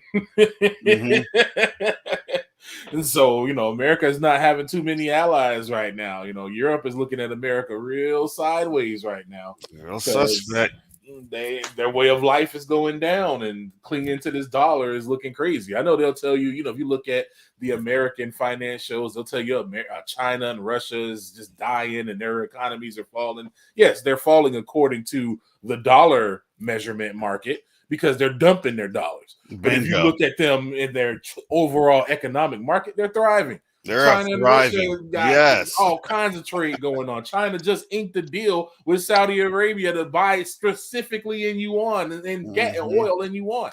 That just destroyed the petrodollar. It did. Russia, if you look at the what you call it, the national debt clock for all the different nations, Russia has the smallest amount and they're recovering. Yep. While they're in the midst of a war, might you add. Exactly. Like that's not even heard of. That's so unheard of that in the midst of a war, your economy is literally recovering in the midst of a war, even in sanctions. The most heavily sanctioned state out there besides like Iran and North Korea. And they're saying it. They were saying that the sanctions basically lit a fire in the Russian economy. That's what they're saying in like Russian things, because they're doing well. All the American countries, companies that pulled out, they've been replaced with Russian companies. It's like, this is what it is. And just you even look at that as an example. You don't need everything in the West. Just do it your own self and bring it in. Like, that's even an example Russia said. Okay, y'all want to pull out? Okay, cool. That's the example we're going to set. Once we get over there, we don't need half of that stuff. We're going to come over here and build it up the proper way. Because a lot of these companies in America, I would say almost 90%, especially these Gentile-owned ones, they're not run very well. They're not run efficiently. They do things in just the most craziest way. And this is why you see a lot of these layoffs and why you see all this craziness going on, because they're just used to this broken economy of infinite growth. It's unrealistic. Yeah. And then when it breaks too much, you get government subsidies and everything else as a handout, and you're like, oh, look how efficient I am. I got paid. I got a bonus. Remember all that craziness in 2020 and 2021? I got a bonus because my company went under and the government bailed me out. Like, get out of here. And they've been sitting on loans. It's crazy to see how many businesses they call so and so profitable that are literally living off of bank loans, and banks aren't lending anymore. So bingo. It's going to get hard even for some of us over here. You're going to start seeing your job decline. You're going to start seeing layoffs and stuff like that.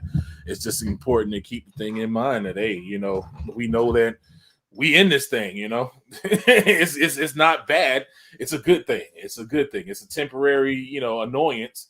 But at the end of the road, we know that this is going to lead to our betterment. So it is what it is. Hallelujah. Absolutely. Thank you, Brother Red. So with that, family, you can continue to support Quest to Unite Africa. Let me put that in the chat here and put that up on the live. Quest to Unite Africa.org. Please, when you give, please ensure that you are registering your donation through our jot form at questioniteafrica.org. That allows us to track your donations. So when this 501c3 comes through, you are able to get that form over to you. So that is what we're working on this month, ensuring that everything is reconciled for 2023 filings. So that is what we're doing. So our folks can have their records of what they've been able, what they have, that they were able to support this organization. Again, we definitely appreciate your support. We are really going in the right direction. And I thank the Most High for what we have been able to persevere through and where we're going right now. Because, family, we are the light of the world. And we are not just building for us, but we're building for our future, for our children and our children's children. And guess what? That's all said in the word anyway. So we're doing what the Most High has already commanded us to do, because it's already something that's in our hearts. So with that said, family, Most High willing, I'll be back on next week. Again, family, thank you for your gifts. Thank you for your support. And with that said, family, Shalom, Salama, Siyemi, Shalom. Peace and blessings. Yasharel. Tuna wageni watatu, Mheshimiwa Sebastian Kapofi mbunge, ambao ni wadau wa maendeleo kutoka Marekani. Wadau wa maendeleo kutoka Marekani. Karibuni sana.